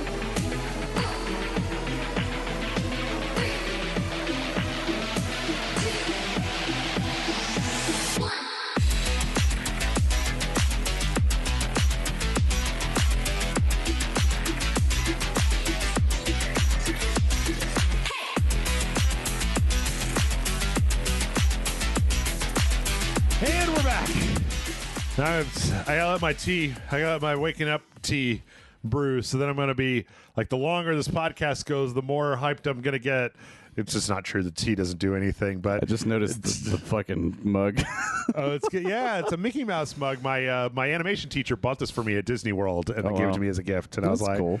I hate Mickey Mouse, but I didn't tell him that because I'm more of a Bugs kind of guy. I'm more of a sarcastic asshole. Yeah.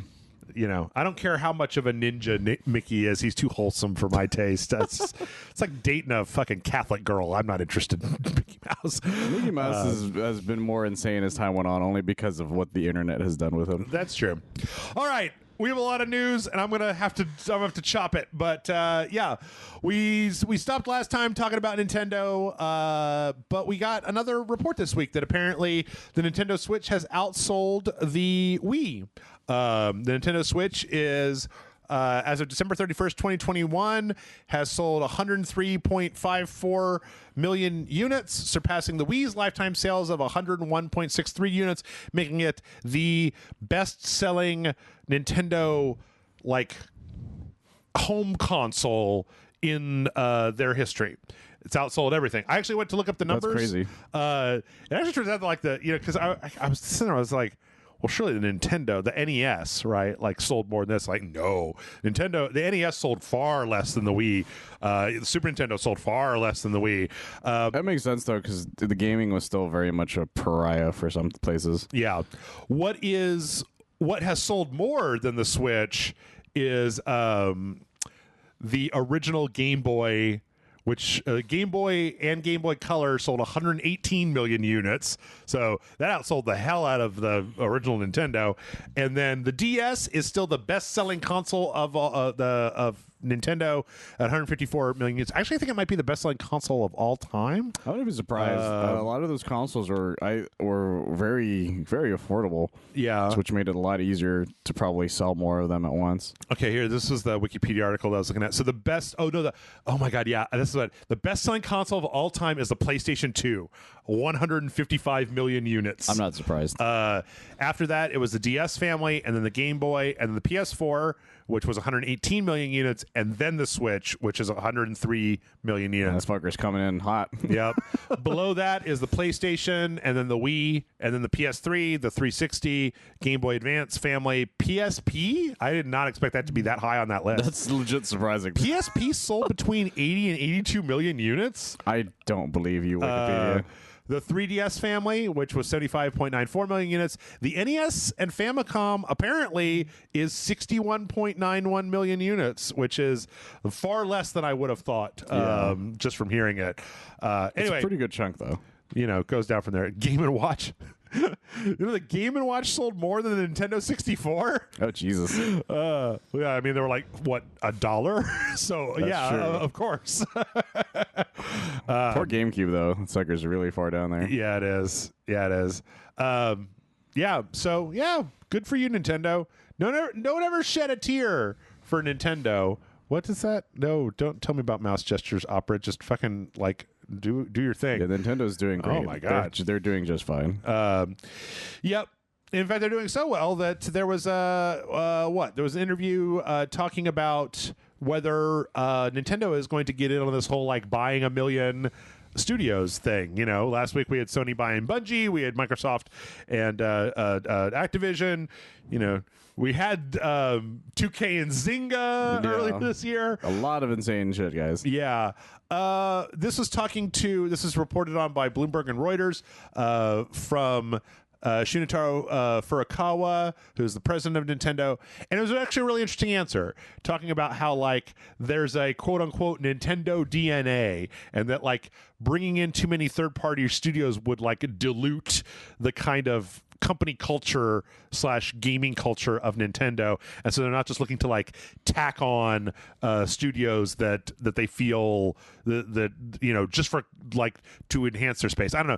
That's a good move. No, I get 100% what they're saying, because it's when there's too many. I want to say too many chefs in the kitchen. Yeah, it's really what they're thinking is that they're like, well, it'd be great if we had a lot more chefs making food, but eventually they're going to be bumping into each other, and they're going to have different ideas of what they want. Right. And that DNA is going to dilute from that as it goes on. So I think it's a good move on their part, to be honest. Yeah.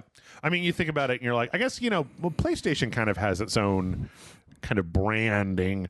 Xbox branding is a little bit more diluted just because they've been so kind of throwing stuff at the wall. They've never had like one thing that Xbox is known for. Is the thing. Like except for Halo, I guess. Halo, yeah. Like they're more known for shooter stuff. Yeah. Purely because of two things. Right. Which is not a lot of franchises. Right. Compared to like looking at a PlayStation and you have all this list that you can point to. Like they're known for a lot of third-person action games. I'll give them that, but they're all very distinctly different from each other. Yeah, and it's all like you can always guarantee like a certain kind of level of quality and accessibility with Nintendo games, but because so many of the games from the other companies are made by kind of third-party studios, they can differ in quality. They've been much more forgiving for third parties though as of late. Yeah, especially with stuff like Mario Rabbids. Nintendo would have never let the Order 1886 out the door. No, they never would have. They never would have done that. Like they would have canceled the hell out of that before they let it come out to the public. What a disappointing game that fucking was. Yeah. Let's see. Speaking of Sony, apparently of the $3.6 billion deal that Sony made to buy Bungie, $1.2 million or $1.2 billion, not million, billion dollars of that was specifically set up to lock Bungie personnel in place. They're basically what some people internally have referred to them as to this money as golden handcuffs, where it's like basically it says part of that acquisition was to ensure that no developers would leave Bungie, like with cause, obviously, but would just like fucking bail within 2 years of their acquisition by Sony.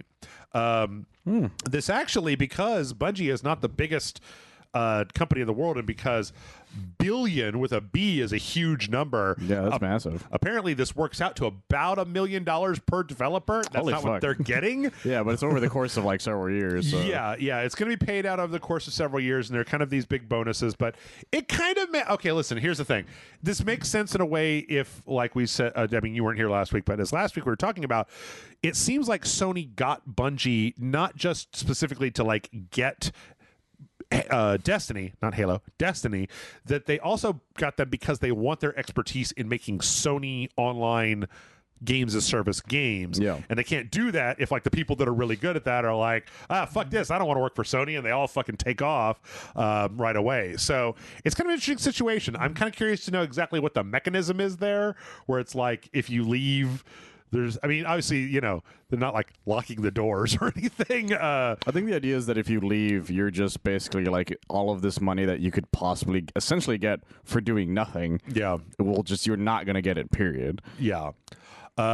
So it's kind of interesting. It's kind of interesting in a different way. It really shows the difference between this acquisition and the way that Microsoft has gone about it, where they've like, I get the feeling that Bungie is actually going to be kind of like not completely but semi-subsumed by Sony, as opposed to the way that Microsoft has just been buying companies and then kind of just letting them run independently without any kind of interference or anything.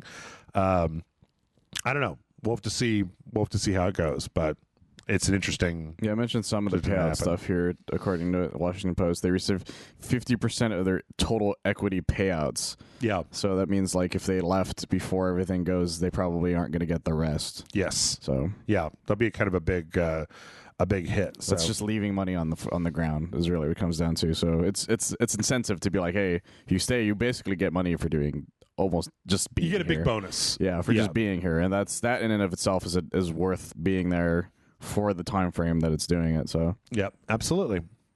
Let's see.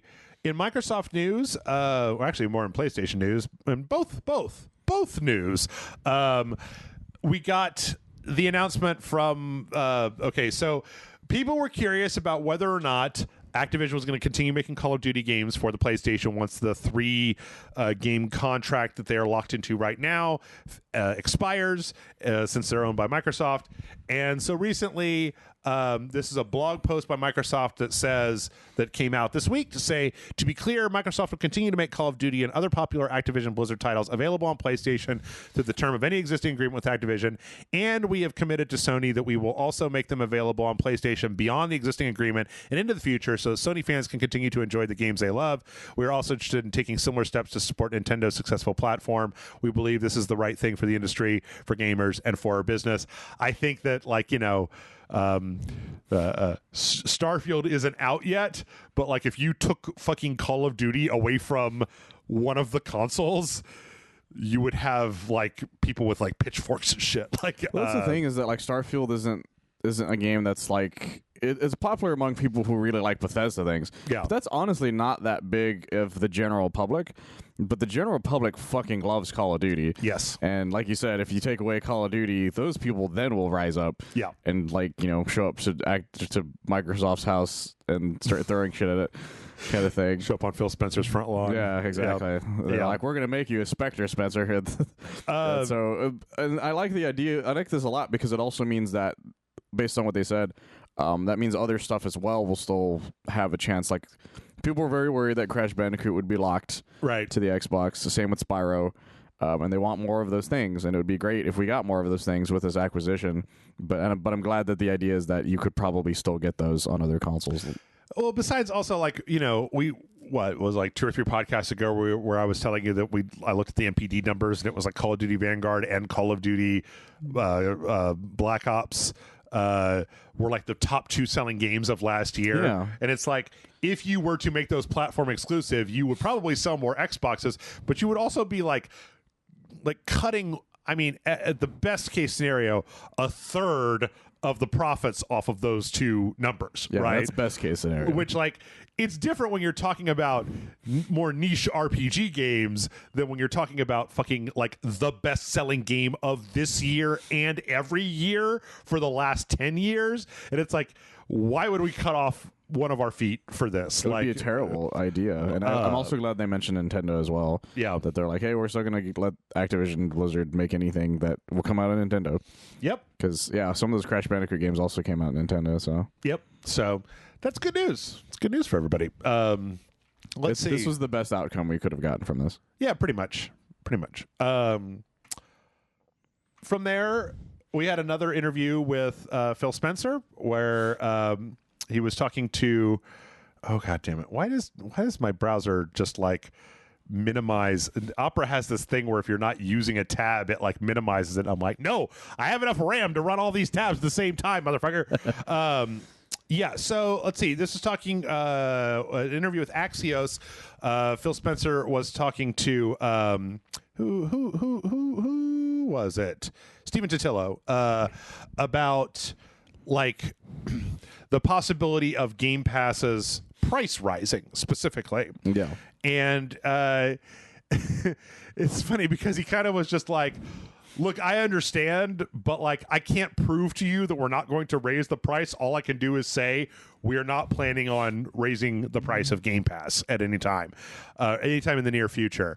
I think at this point you can probably take Phil Spencer at his word because the profits of Game Pass are unimportant.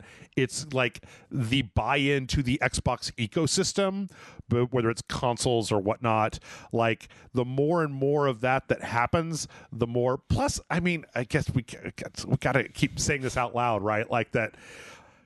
It kind of doesn't matter whether Xbox makes a profit. Like it doesn't. Microsoft is a $3 trillion company. It doesn't really matter. They don't actually pay attention to what Xbox is up to. Yeah. If they did, they would have canceled Xbox the very first system. The first one. Yeah. Yeah. Because the first, like that list that we had earlier, the Xbox only sold slightly better than the GameCube. Right. And the GameCube is known as one of the most like abysmal releases that's ever happened to Nintendo's consoles. Yeah. And that's saying something. If you're a new player in the gaming market, I mean, Epic Game Store is doing this right now. You're just going to have to eat it. You're going to have to eat it for like a decade in order to establish yourself. You can't just be like, I'm going to make a brand new console. It's called the Jeff Station Plus. It's going to have 12 games. They're all going to be bad. And I'm going to revolutionize this industry. And it's like, you're going to lose money for at least 10 years before anything starts to happen. And that's if you're lucky, by the way. Also, like, you know, let's be really clear here. There is an alternate timeline where Sony wasn't sucking up its own farts and sold the PlayStation 3 at a reasonable human cost and like went toe to toe with the Xbox 360. Like, you know, they didn't fill it full of like this weird fucking processor architecture, and they didn't put a Blu-ray player in it and charge like $600 for it, and like they went head to head. Like it was like part of the Xbox 360 success was the fact that it was a good console, and part of it was the fact that Sony just fucking biffed the PS3 launch hard. So, you know, like, and then Microsoft fucking did the same thing with the Xbox One. They got cocky. That's the thing, is every time one of them gets cocky, they fuck up. Yep. And that's the thing about these competitions. Like there's alternate timelines where these companies were like, well, it's just not worth the fucking annoyance of the first chunk of it. Yes. Like the Sony, there's an alternate reality where the Nintendo PlayStation exists. Yes. And I'm curious as to what that looks like, to be honest. But there's like the Xbox is really smart with the fact that they've gotten so far and they're finally gaining the public's trust back, especially with Game Pass, that it would be stupid to rise, especially after what happened with the gold prices. Oh yeah, from not even that long ago. And I don't mean like literal gold. I mean like the Xbox gold prices. Yeah, they said out loud, "Hey, we're gonna do this," and everyone fucking came for their heads, and they're like, "Oh, this is a bad thing." So if they even looked in the general direction of doing that for Game Pass, people would lose their goddamn minds. Now, that is not to say, and I think I've said this before, I want to make sure, fucking I get on this podcast, I talk about how much I like Xbox, how much I like Game Pass, how much I play a lot of the games on there because it's really slick and they've done a very good job with it. There definitely is a scenario where over the next 5 to 10 years, Microsoft gets like 3 more big companies. Roll the dice. CD Projekt Red, Square Enix, and fucking the Jeff Station 5. The Jeff Station 5, yeah. They buy all 3 of these industry-leading organizations. And then, like, once they've got a large chunk of the gaming sector locked down, they do raise the price of Game Pass. And they it are could just happen. It's just that, like, the foreseeable future is... it could be any number of years. Yeah. Netflix, for instance, could be like, we're not going to raise it for the foreseeable future, but they're doing it right now. Like, like every other year they've raised it, and no one's batted an eyelash at it.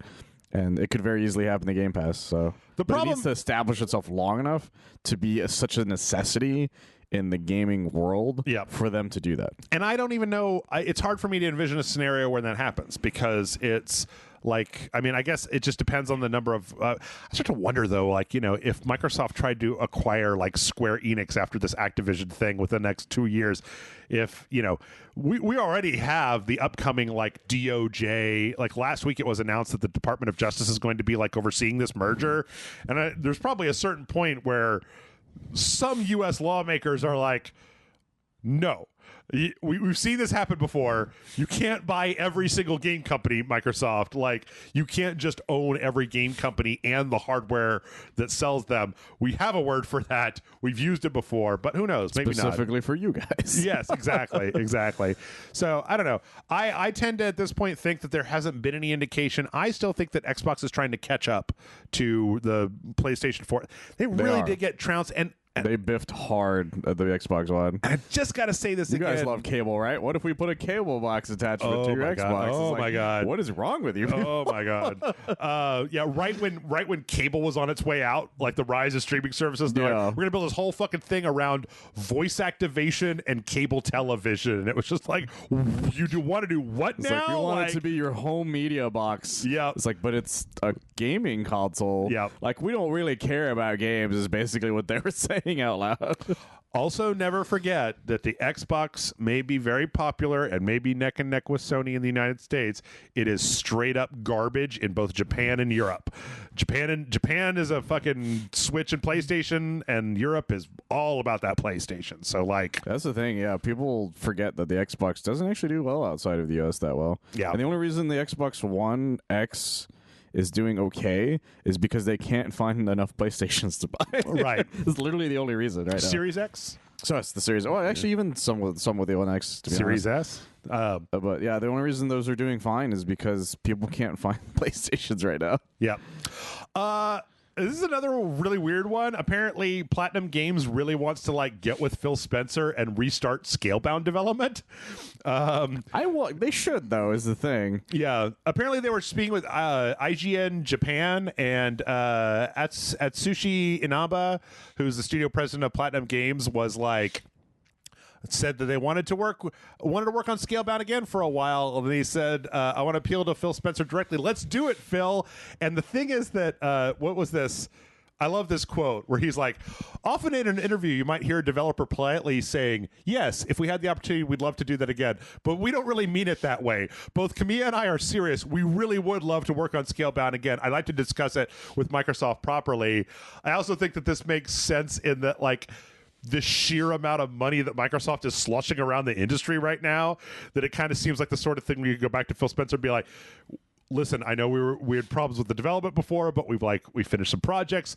We've done a little bit of work on the side on this. We've got everything streamlined. We have a roadmap to go. We need like 3 years and $5 million. Well, come on, Phil. You know the fans will be like, you get to go out at E3 and be like, and we're bringing back Scalebound. Everybody like, wow. People will legitimately lose their shit if Scalebound came back because it was one of the most like interesting things that they had announced at the time. Even the later trailers that just made it like look like Devil May Cry mixed with something else with dragons. Monster Hunter and Devil May Cry had a weird headphones baby, and it sounded awesome to be honest. And that's the thing is like we were a lot of people were really excited because Platinum when they hit real hard. So I was really excited at the idea, but they also miss real hard from time to time. That's the thing, yeah. That weird third-person action game or whatever that's coming out soon. It's like I can't remember the name of it. They're known for having a really bad like time frame. They're very bipolar. They're super bipolar. Like there are 3 licensed games they came out with. Only one of them being okay, pretty fun, and the other 2 just being kind of not all that good. Yeah. It was the Korra one and the Ninja Turtles one that weren't all good. But and the Transformers one was good. Pretty good, actually. Good. Yeah.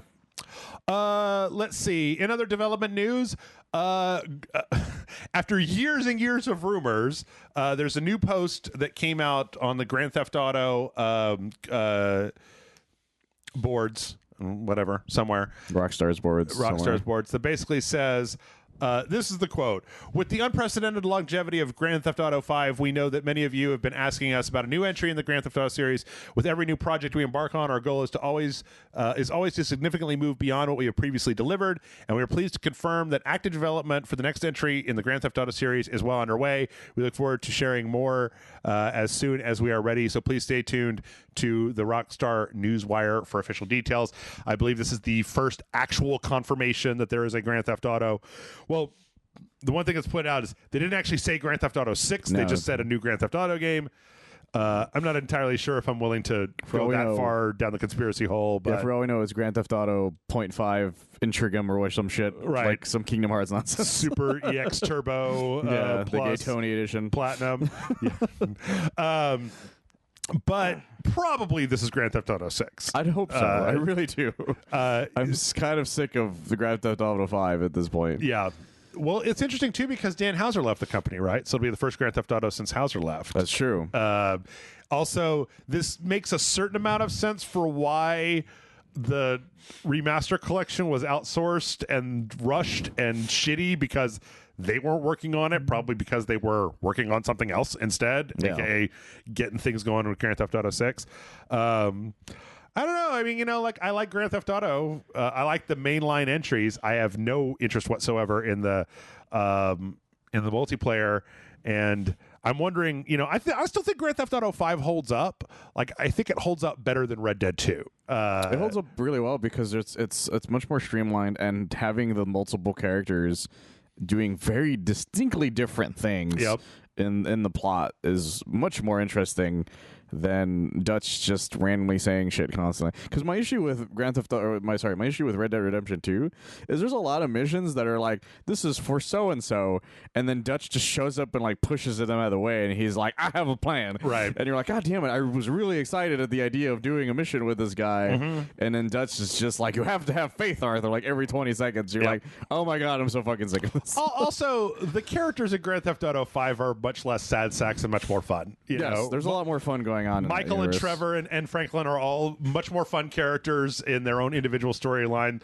Trevor obviously being the fucking agent of chaos, and Michael is this kind of burned out ex-criminal, and then Franklin is kind of coming up in the world. Like there's a lot of good stuff in there in the different houses and stuff, and it was a fun game. Also, every side character is really interesting. In the Grand Theft Auto universe. The heists were also way better. Oh, they're so much heists fun that you could do as opposed to the like fucking stick them up. How many safes can you open before the posse gets here? And it's like, because you do that one heist at the beginning of Red Dead Redemption 2, and it's like, money doesn't matter anymore. Like 8 hours into the game or 6 hours into the game, it's like, money doesn't matter anymore. Yeah. You're done. Like, I mean, unless you make a conscious effort to spend all of that money immediately, you will not have to worry about money again for the rest of the game. It's so difficult, like to spend that much money at once. And for the most part. And the game is so difficult to control too. Yeah. Whereas Grand Theft Auto 5 is very straightforward, and it has to be because of its online's longevity. You remember how like all the different characters have the different powers, and Franklin's was that one where you could like slow down while you were driving, and then make like those fucking 90-degree pinion turns in a car. Michael's just Max Payne. Yep, pretty much. Outright. Let's see. Another development news. Ubisoft was working on an Assassin's Creed Valhalla expansion that apparently is going to be converted into a full-on spin-off game.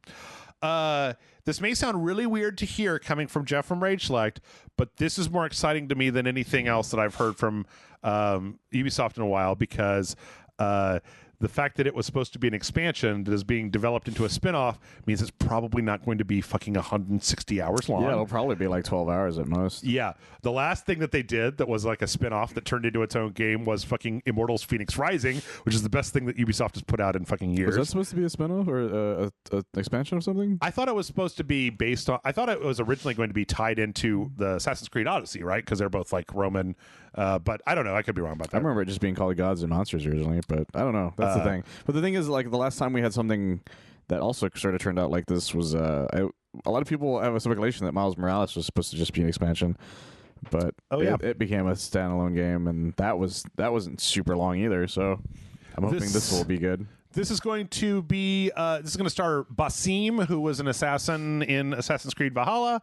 It also reports from Bloomberg. It reported that it's going to be smaller than recent games, turning away from large open world and instead focusing on more stealth gameplay. Oh, gee, fucking great. Like, yeah, that sounds awesome. My God. You know, the only other thing that I want them to do, Michael, is take the fucking RPG horse shit out of Assassin's Creed. And if I want to fight guards in the city until there's literally a ring of bodies that goes up to the ceiling and everybody keeps coming around being like, what happened here? Oh my God. And then they want to fight me and I just counter them and kill them and I counter them and kill them. That was my favorite thing in Brotherhood. There's a mission where you're supposed to run away because you're like running from this place. Yeah, I stood there and just killed everybody who showed up. Kill them. There was just a circle, and I was just getting money for like ever. Mm-hmm. Yeah, everybody does it one time. So that's good. That's good. Ubisoft. Ubisoft good. Yeah. Are you ready for Ubisoft bad? I promised at the beginning. Jesus. So we were going to talk about NFTs. What did they do now? Well, okay. Here's the thing. There is I'm going to say out loud the quotey fingers because you can't hear my quotey fingers. I'll try to see if I can get you to hear my quotey fingers. There is a game called Sandbox, the Sandbox. And it is like imagine like Second Life, but it's all crypto and NFTs and bullshit. That sounds awful. A bunch of blocky characters that are like kind of going around. And you can like get crypto and you can like create a thing. And I got this thing with the crypto. I don't care enough to really go that far into it because I fucking hate crypto so much. Well, apparently, the Rabbids are coming to the Sandbox. There's not really a lot of details about what's going on here outside of the fact that these kind of like high resolution pixel Minecraft characters, and then there's this trailer where the Rabbids come in to this art gallery that's full of fucking apes and shit and start wrecking the place up. It would be nice if they just destroyed the place and then it wasn't around anymore. Yeah, I'd be cool with that. Because, like, you know, you can look at this and it's just like, there's a Bored Ape Yacht Club. There's like a CryptoPunks. But yeah. So Ubisoft is apparently letting the Rabbids be brought into the Sandbox game for some fucking reason. I don't know why. It is stupid. I do not like it. I love the sentence that's directly under this video. Yeah. My day has gotten considerably worse for having seen this. We're all stupid for listening. We're all stupider for listening to you. I can't wait for this to fail miserably. Because the general public doesn't give a fuck about any of this. That is definitely true. But guess what? Because that's not the only Ubisoft NFT story. Apparently, the whole like NFT thing has continued where they had a workshop aimed at addressing the concerns of employees skeptical about putting NFTs into Ghost Recon Breakpoint. And one of the things that they did was give all of their employees a bunch of NFTs. Oh, my God. And none of them really want to deal with it either. Yeah, apparently one developer, this is the quote that came out of this, said it was like the staff saying, "We hate this crypto stuff," and Ubisoft responding, "Okay, come get some." Jesus Christ. Yeah.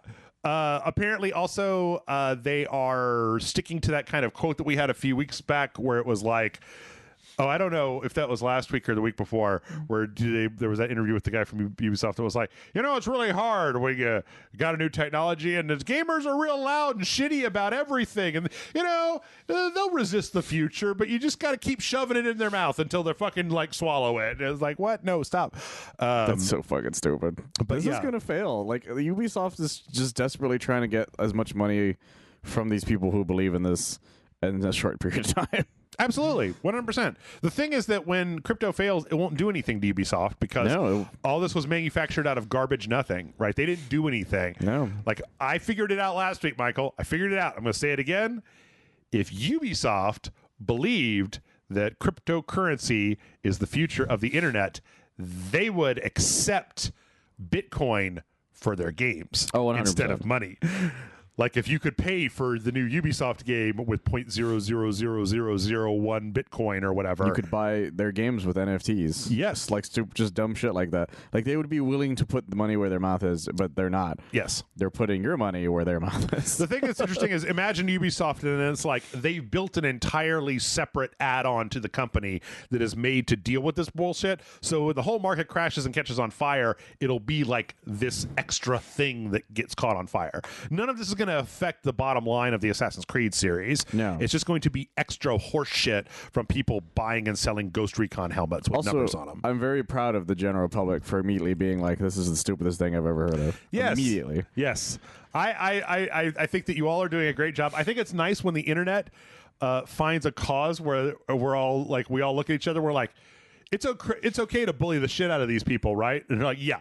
This is the one time when it's okay. Like, not just a single person, but like anytime a company, what was it last week where Team 17 was like, we're making Worms NFTs. And everybody was like, fuck you. And they're like the people that work for them, the developers were like, nope. They're putting out statements. And like 24 hours later, they were like, just kidding. We're not going to do that. We're not doing that. I like how like there's announcements on Twitter for stuff. They're like, we're going to announce something big. And then they have to tweet out like a minute later, by the way, they're not NFTs. Like they have to keep people from losing their shit. Yep. Like even the people who are like really excited about these NFT stuff have backed off. Like Troy Baker completely backed the fuck off. Oh yeah. Thank fucking Christ on that. All the way. Yep.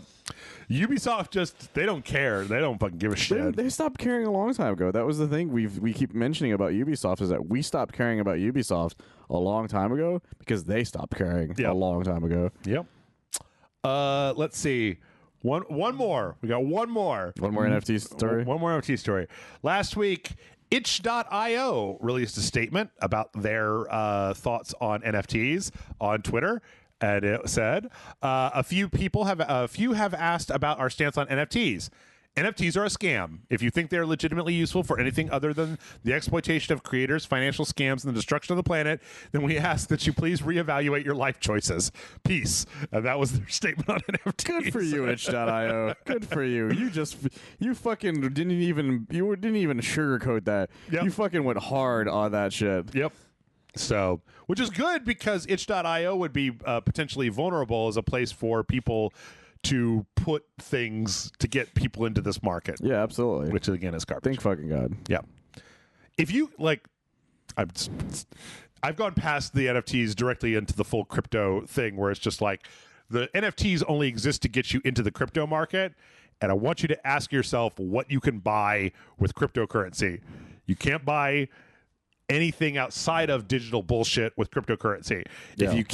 If you take your money and you convert your money into fun bucks, into Patty's bucks that you can't spend at the convenience store on orange juice or ramen or fucking oil filters or whatever the fuck you need, then you've essentially you've devalued your currency. Your dollar has less value as Bitcoin than it does as a dollar because I can use my dollar to buy fucking salmon and rakes and hats and whatever, right? Yeah. Lap dances and cocaine. They don't accept Bitcoin for lap dances and cocaine, all right? Like you have to have 20s to do that. So when you lock your money up as this other thing, it loses value.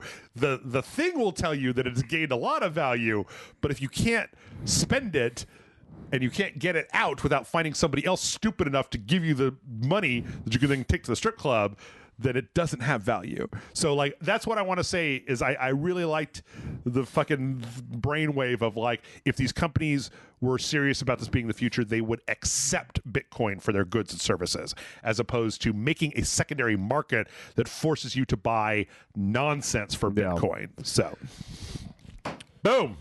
All right. Ready for another trash fire? It's not Bitcoin, but it's a different trash fire. Do you remember the Intellivision Amico? Vaguely.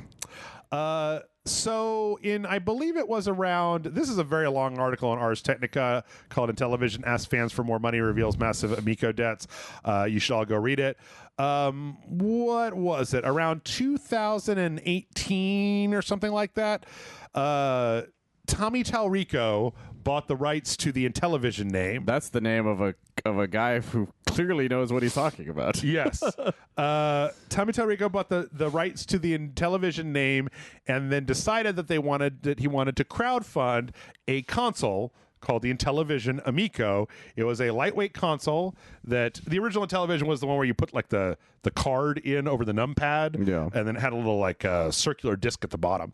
So the controllers were going to have like a little disc at the bottom and then a screen in the middle, and then it was going to be this kind of like nice little thing, this lightweight console, and they were going to get a bunch of the games that they still had licenses for from the Intellivision and make new versions.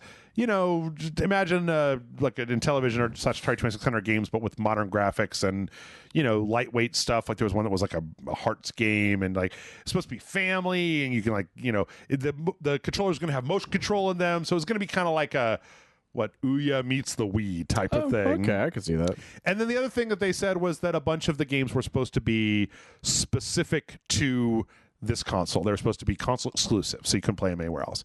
When you see what the games look like, that's not exactly the biggest boast in the world. But no, I get it though. Like it's like that Crank game, that Crank thing. You remember? They're like play date. Is that what it's called? Yeah, that stuff like could only work on that. It's like, yeah, but they're not really like, you know, the fucking game of the year things. Except the play date's open source, so people can make games for it. Yes, that's true. But you know what I mean, though. I do. Anyway, this is almost exclusively an Ouya thing. They did a bunch of fundraising for it. Michael, I'll show you this here. Let me show you what the games for this look like. Let me show you what a montage from 2022 of what the games for this look like. How much would you pay for a console that plays these games with two controllers? How much would you pay? I think at most 150, because especially if it's supposed to have all those specific things on it. Yeah, if that makes sense. Yeah, like I don't want to shortchange the fact that it's an actual console. Right. $250.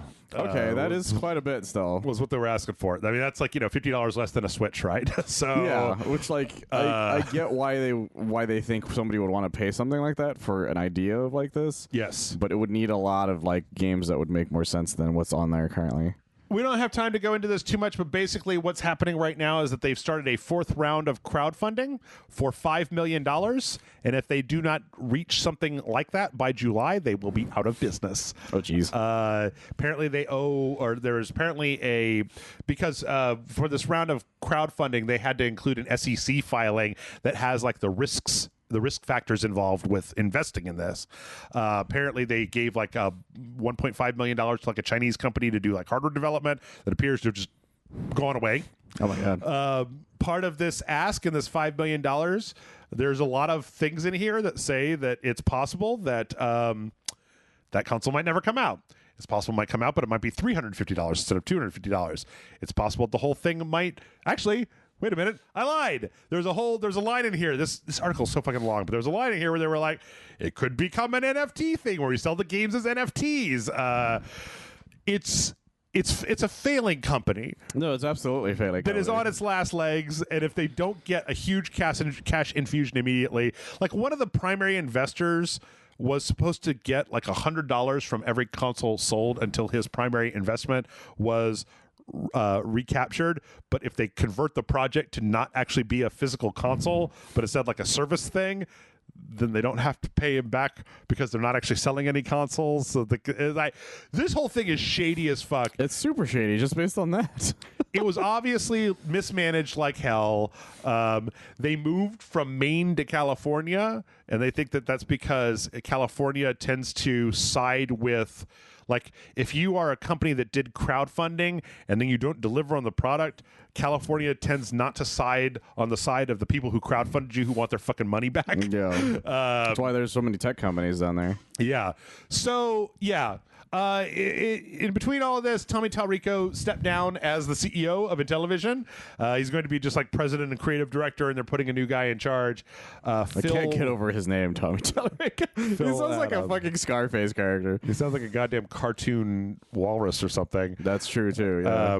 He's been around for a long time. Like, he's a video game music composer that's, I think, done stuff since like the 80s. I think he was doing stuff. Like I've heard that name before somewhere. He did Robin Hood, Prince of Thieves video game soundtrack. Okay. Anyway, yeah. So if you got money in this thing, I don't know. Don't put any more money in this thing. Don't. Like, even if everything went their way, even if they rolled the dice and everything went their way, this is already going to be a failure. Nobody's going to spend $250 on this. No, like, no one. I would never spend $250 on something like that. Yeah. And I have a lot of money nowadays. John might. John maybe might, but maybe, but that's even that would be stretching it. Kevin might. Kevin might. Yeah, Kevin might. Because then he's going to be able to sell the one of 3 Amigos that actually made it out into the world for like $600,000 in 5 years. Probably true. Yeah. But yeah, remember what we said earlier about how like you gotta fucking eat shit money wise if you want to get into the console industry. Bada bing, bada boom. Yep. All right. As Tommy Tallarico would say. Bada bing, bada boom. We're speaking of lawsuits, potential lawsuits. Apparently, Battlefield 2042 has a refund petition going on. It's a change.org petition. We all know that those don't, really mean anything. But apparently, the guy that's running it said that this is Satoshi Nakamoto said that if it hits 50,000 signatures, which it already has, they're going to try to convert this from a petition into a class action lawsuit to get refunds for Battlefield 2042. Yeah.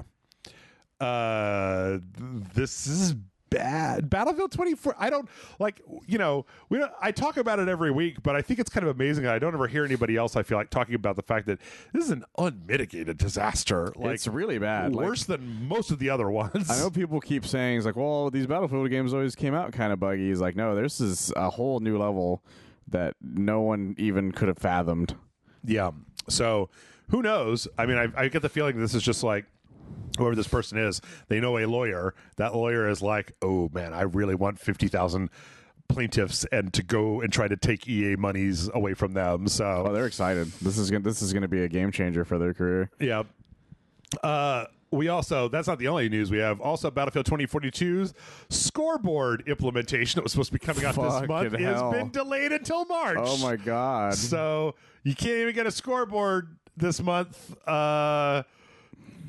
Your game doesn't even have a scoreboard, guys. You're working on the honor system for winning, and that's kind of stupid. Remember that the scoreboard is the first one, but it doesn't even have like voice comms. Does it still not have voice comms? Oh no, that's later. What the fuck? Scoreboard first, voice comms later. Like, come on, Michael. Absolute fuck. Yep. And not only that, but then we also have a I don't know. This is a story that came out that was kind of interesting. I'm going to gloss over it real fast. Apparently, like, there's still enough of a server population to run most Battlefield, but in some places, the example in this article on VG247 was from South Africa. There's so few players, and it's so far for them to connect to the official servers that they have to rely on servers that are run by people. So what'll happen is somebody will create a portal server, the Battlefield portal with like specific rules, and then people will join that, and because there are so few people playing, that becomes the server. But then that leads the people who started the server to become like dictators. Oh my God. Like, that sucks. Yeah. What do they call them? Badmins.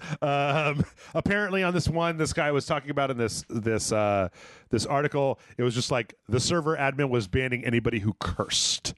And it's like, this is the only way to play in South Africa is just one fucking server. You're not allowed to curse in my Christian server, they said. Yeah. Let's see. Good news for you. hell. Halo Infinite's big team battle apparently is working. Is it now? Yeah. I haven't touched it in a bit. Apparently they were having all kinds of problems with disconnects and It just wasn't working. getting Like, booted and stuff. you would try, and it would be like like the last time I did it, it would say connecting, and then it would give the error message of like can't connect, and it would just do that for infinity until you got out and restarted it. Yeah, apparently they had a previous patch that was supposed to fix it. It didn't, but there was a patch that just came out, and apparently based on a lot of the stuff from the internet, it seems like it's fixed it. So Thank God, because they still had challenges. They're like, get this many kills in Big Team Battle. Yeah. And it was like, we can't even fucking do it. They're like, talking about that. You have to use the reroll tokens, and those are limited. yeah, and that was ridiculous that you'd have to do that. Yep.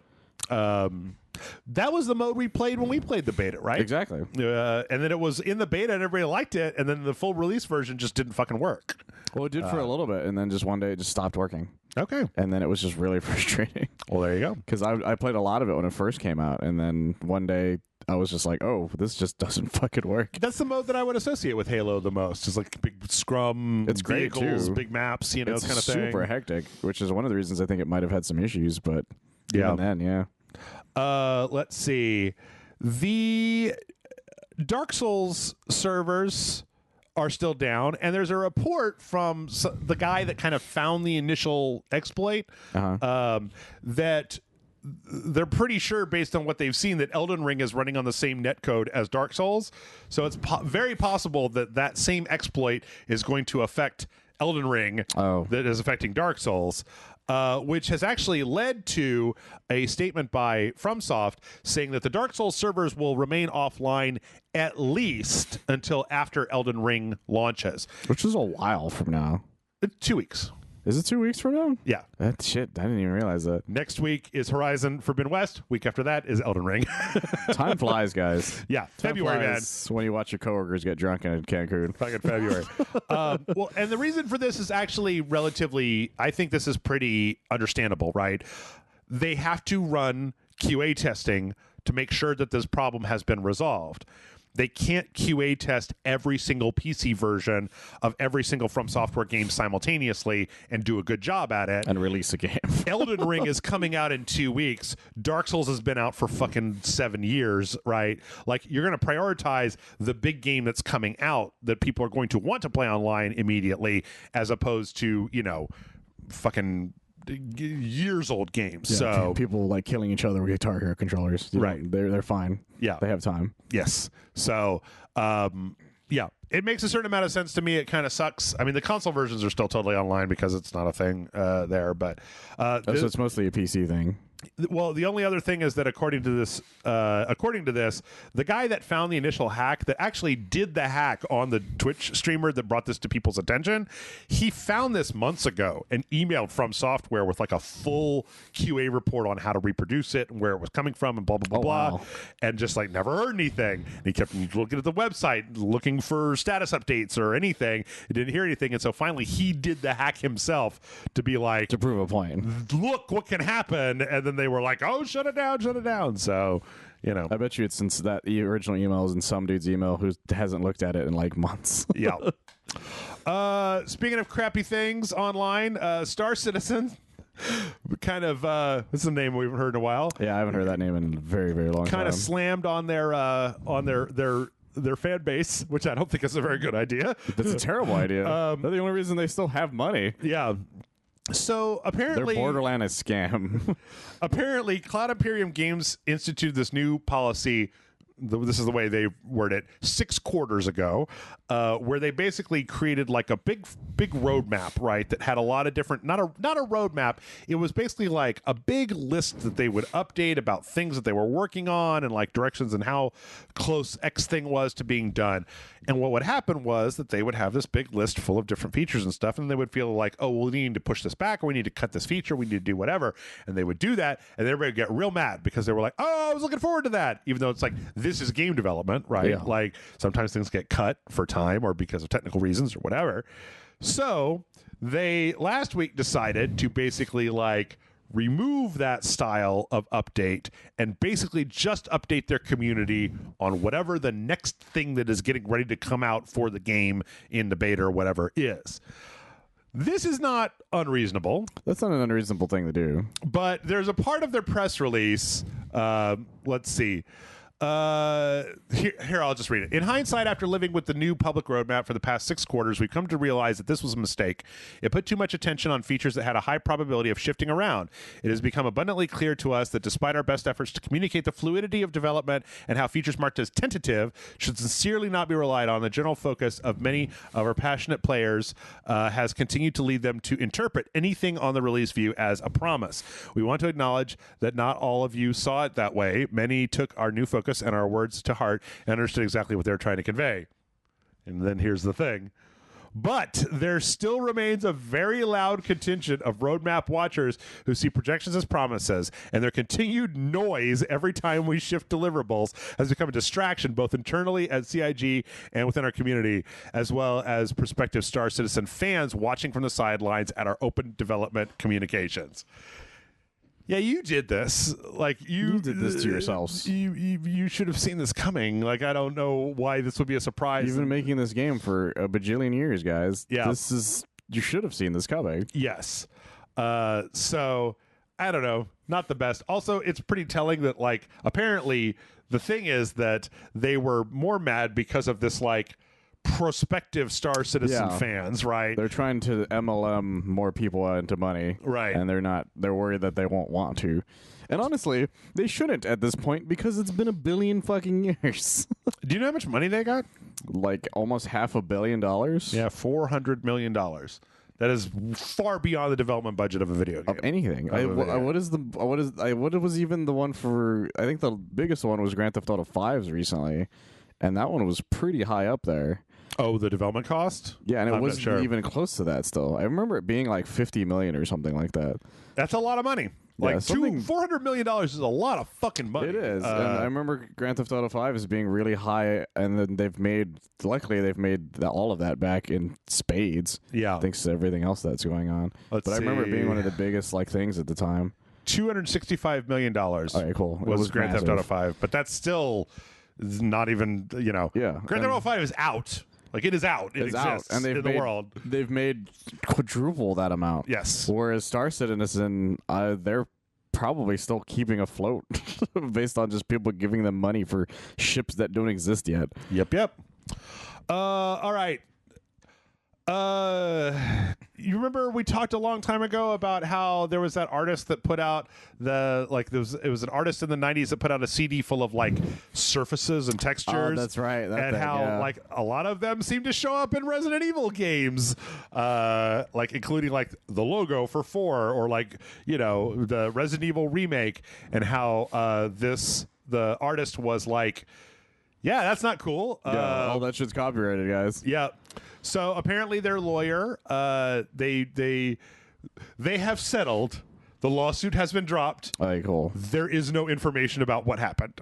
The end. They probably just gave the guy money to fuck off. No, it was a lady. Well, either way, they gave them money to fuck off. Yeah. The statement that came out that was just like what anybody will say is Capcom and Judy Jurasek have amicably resolved their dispute concerning the alleged use of Ms. Jurasek's photos in Capcom's games. A dismissal was filed on February 7th, 2022 with the District of Connecticut to end the lawsuit, which means that they probably paid her for her work, which is what they should have fucking done in the fucking first place. Yeah, so they absolutely should have done that this whole fucking time. And she's probably was like, just give me the money I want and that'll be done. I often think, because we didn't hear anything else about this, that they did this, they got caught, and the amount of time between when we reported the story and now was just lawyers haggling over the details. Absolutely. Absolutely. So, and good for her for getting that. Yeah. Let's see. Let's give over to some trailers because we had some important ones, and we're already fucking one toke over the line. Sweet Jesus. So sweet Jesus.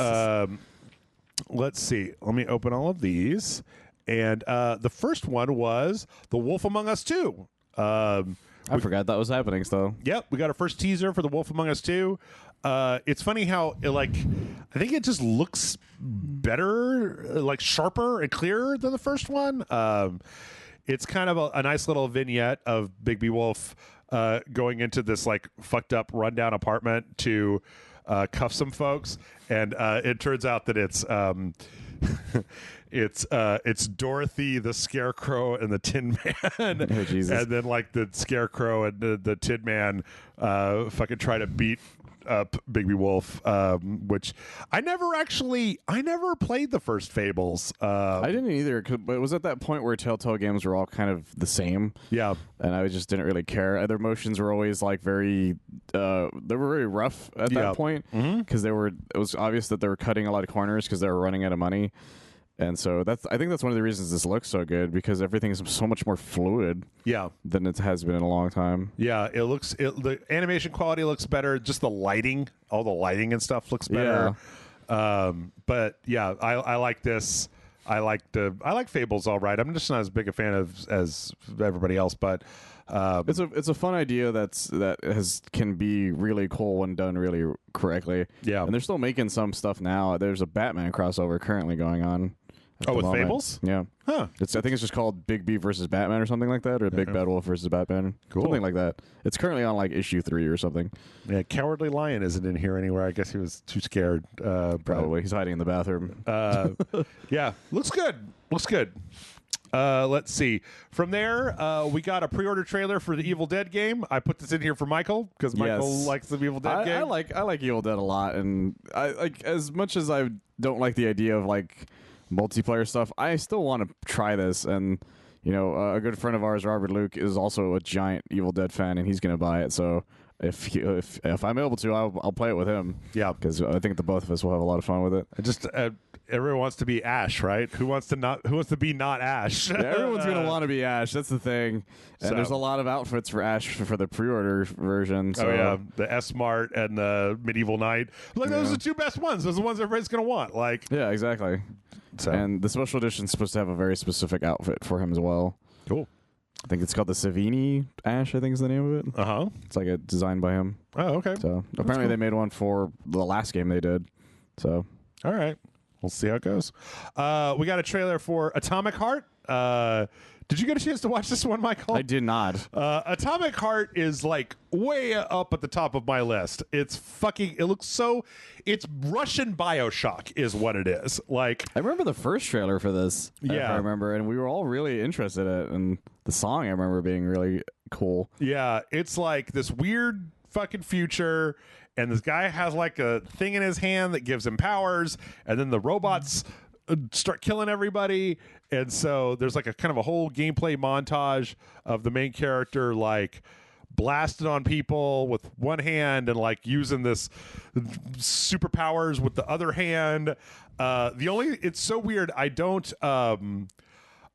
don't see this very much in video games, Michael, but all of the mouths don't match the voices because this is obviously made for like to be Russian language. Yeah. So the lip sync doesn't line up, but it's just so fucking bug nuts looking. Like, it looks kind of amazing is the thing. Most of the like Eastern European / Russian stuff, I feel like it's got a kind of a reputation for being very dour and very like depressing. Yeah. And this just looks berserk, like the crazy Russian shit. Like, it's the kind of thing that you want more countries to do. Yeah, like have more fun with the idea of making games. Because like a lot of them tend to be very much based on like properties that are in their area that are very dour because of the area that they're made from. Yeah, but this looks like they're just like, what if we just did some crazy like fucking BioShock type ass shit? Yeah, and even more so, like make it more bug nuts than it already was. Yep, totally. And I like that idea a lot. They also had at the end, they kind of did a little tease where they were talking about, like, 'cause this is the release date trailer. And so they write 202, and then they, like, really slowly start drawing in the last number. And it looks like it's going to be a 3, but, like, right when it's about to make a 3, it, like, zips down and becomes a 2, which is pretty fun. And then at the bottom, they put in, like, XXXXX Ember. With too many X's to know whether we're talking about September, October, November, or December. It's coming out in Febtober, Jeff. Yes. Febtober. But yeah, I really want to play this game a lot. Yeah, it looks really like a lot of fun. Let's see. Joseph Compton. No, Joseph Compton. Joseph Compton's a friend of ours. Joseph Compton's a friend of ours. Joseph Seed. I would be very interested if Joseph Compton was randomly in Far Cry, though. We're not going to talk about it. They put out a trailer for the last one of those villain DLCs. I don't know how anybody's going to be like, oh, yeah, Joseph Seed, the misunderstood genius who fucking enslaved people and got them hooked on drugs. That's who I want to play as. I hate that character so much. Yeah. Voice of Cards is getting an expansion. Voice of Cards, the Forsaken Maiden, which appears to be a standalone expansion to Voice of Cards, which I thought was really interesting. It looks like it's going to be kind of like water based. And yeah, I mean, it looks real good. Voice of Cards was kind of cool, and it seems like the sort of thing where you could really crank out a sequel, right? Because you're just looking to make new card art. You don't need to have like that's the thing about card stuff is that you could just keep making more card art, and as long as you're actually making the art, then it could be a lot of fun. Yeah. Instead of stealing people's art. And then last, I won't go through this whole thing, but The Sims 4 is getting a wedding expansion. Hooray. It's a whole thing where you can like do a wedding from start to finish. You get to pick out everything, and you get to pick out the honeymoon and do the stuff. And they put out a little trailer that's fun where the bride and the groom don't agree on anything, and then at the end the bride marries the best friend lady, and it's like, they did the thing. Neat. So I really only wanted to say this, though, because you know what? I spent a lot of time bashing on companies that let world geopolitics. They make exceptions for things in order to make money. Oh, yeah. EA put out a statement on this because part of the wedding stories is this same-sex couple, and they basically were kind of deciding, what are we going to do about Russia? Because you can't release something with gay people in Russia because Russia's fucking homophobic as shit. They're super homophobic, like state guys. homophobic, like right? Murdery homophobic. Yeah, like you're not allowed to do it. So their options were: 1, don't release it in Russia; 2, take out all the gay stuff, and then release it in Russia. And they decided they're not going to do it. They're not going to release it in Russia. So good on them. Yep, that's actually kind of interesting. They said basically. We're steadfast in upholding the commitment by shining a light and celebrating stories like Dom and Cam's. So we've decided, we made the decision to forego the release of My Wedding Stories, where our storytelling will be subject to changes because of federal laws. Regrettably, this means that the members of the Sims community in Russia will not be able to purchase this game pack. So not a big deal, but nice to see them standing up for their shit. Legally, they can't do it, but that means that those guys can do whatever they want. Because, good for you guys. You should be able to mod that into your game without too many issues. Yep. Let's see. Octopath Traveler Champions of the Continent, which is a gacha phone game in the Octopath Traveler universe that's been out in Japan for a while, is coming to North America and Europe in 2022. Hooray. It's kind of got the same art style, but it looks like it's one of those maybe like auto battler games where you're trying to kind of pick stuff up, which is kind of cool. I actually kind of like auto battlers because I think that moment by moment JRPG combat is kind of boring. Actually, it really is, to be honest. Especially if you're trying to do that on your phone. Yeah. So I don't know. I don't know entirely if that's the case, but it's some kind of game that's coming out. Blizzard is also apparently putting out some kind of mobile Warcraft game this year. Don't you guys have phones? They said. Don't you guys have phones? Every announcement should have that in there for Blizzard's stuff. They're getting an all-new mobile Warcraft content into players' hands for the first time. I'm sure this will go really well. It'll go greatly. I'm sure it'll go They're so excited right now, Jeff. Yeah. It's going to save Blizzard. Yeah. Now everyone loves them again. Yeah. America's Army is getting shut down. Was America's Army still going on? Apparently so. Oh my God. I didn't realize that until February 8th. So apparently 20 years later, America's Army is still going. I remember playing America's Army when it came out when I was 23. So I remember when it came out, and I tried it, and you would go down so easily. Uh-huh. And it was just, this is so boring. You also had to do a virtual version of like real life boot camp first, and it was very unpleasant. It was awful. It was a terrible fucking game. I actually played it for about 3 months with my friend because we were big into Counter-Strike around that time, and so we're just anything that we could play online. but it was just like there were 2 maps, and one of them was bad. Yeah. So, but yeah, I'm glad that America's Army is getting shut down. I don't think that the United States should run a Counter-Strike server to try to get kids interested in going into the Army. That was the entire point of it, guys. If you guys don't remember, it was literal propaganda in the shape of video games. But there were some great fucking gags that people had that came off of that thing. I think one of my favorites is like, what would happen if you actually like got one of these people who like is obsessed with that? It's like, where's the rocket launcher spawn? Right. All right, and then we got a few fun things. They're all Wordle. Okay. They're all Wordle. I haven't. Actually, that's the thing. I haven't gotten back in the Wordle since I came back. Yep. The first one is a game called Dungelian that is swapping out the letters for kind of little dungeon characters. That's interesting. And they've got really specific rules. Like there has to be one hero and one monster. So the options that you get is not just like, I don't know, here's 5 random pictures. Like with Wordle, you can try to figure out what word it is. Yeah. You can't figure that out with this thing because it's just a bunch of pictures of little fantasy avatars and stuff. So Wordle has really changed the way people want to just do stuff casually. yeah. Let's see. From there we have Squirtle, which is a Pokemon Wordle, but it's not. But it's oh my god, it's very weird, Michael.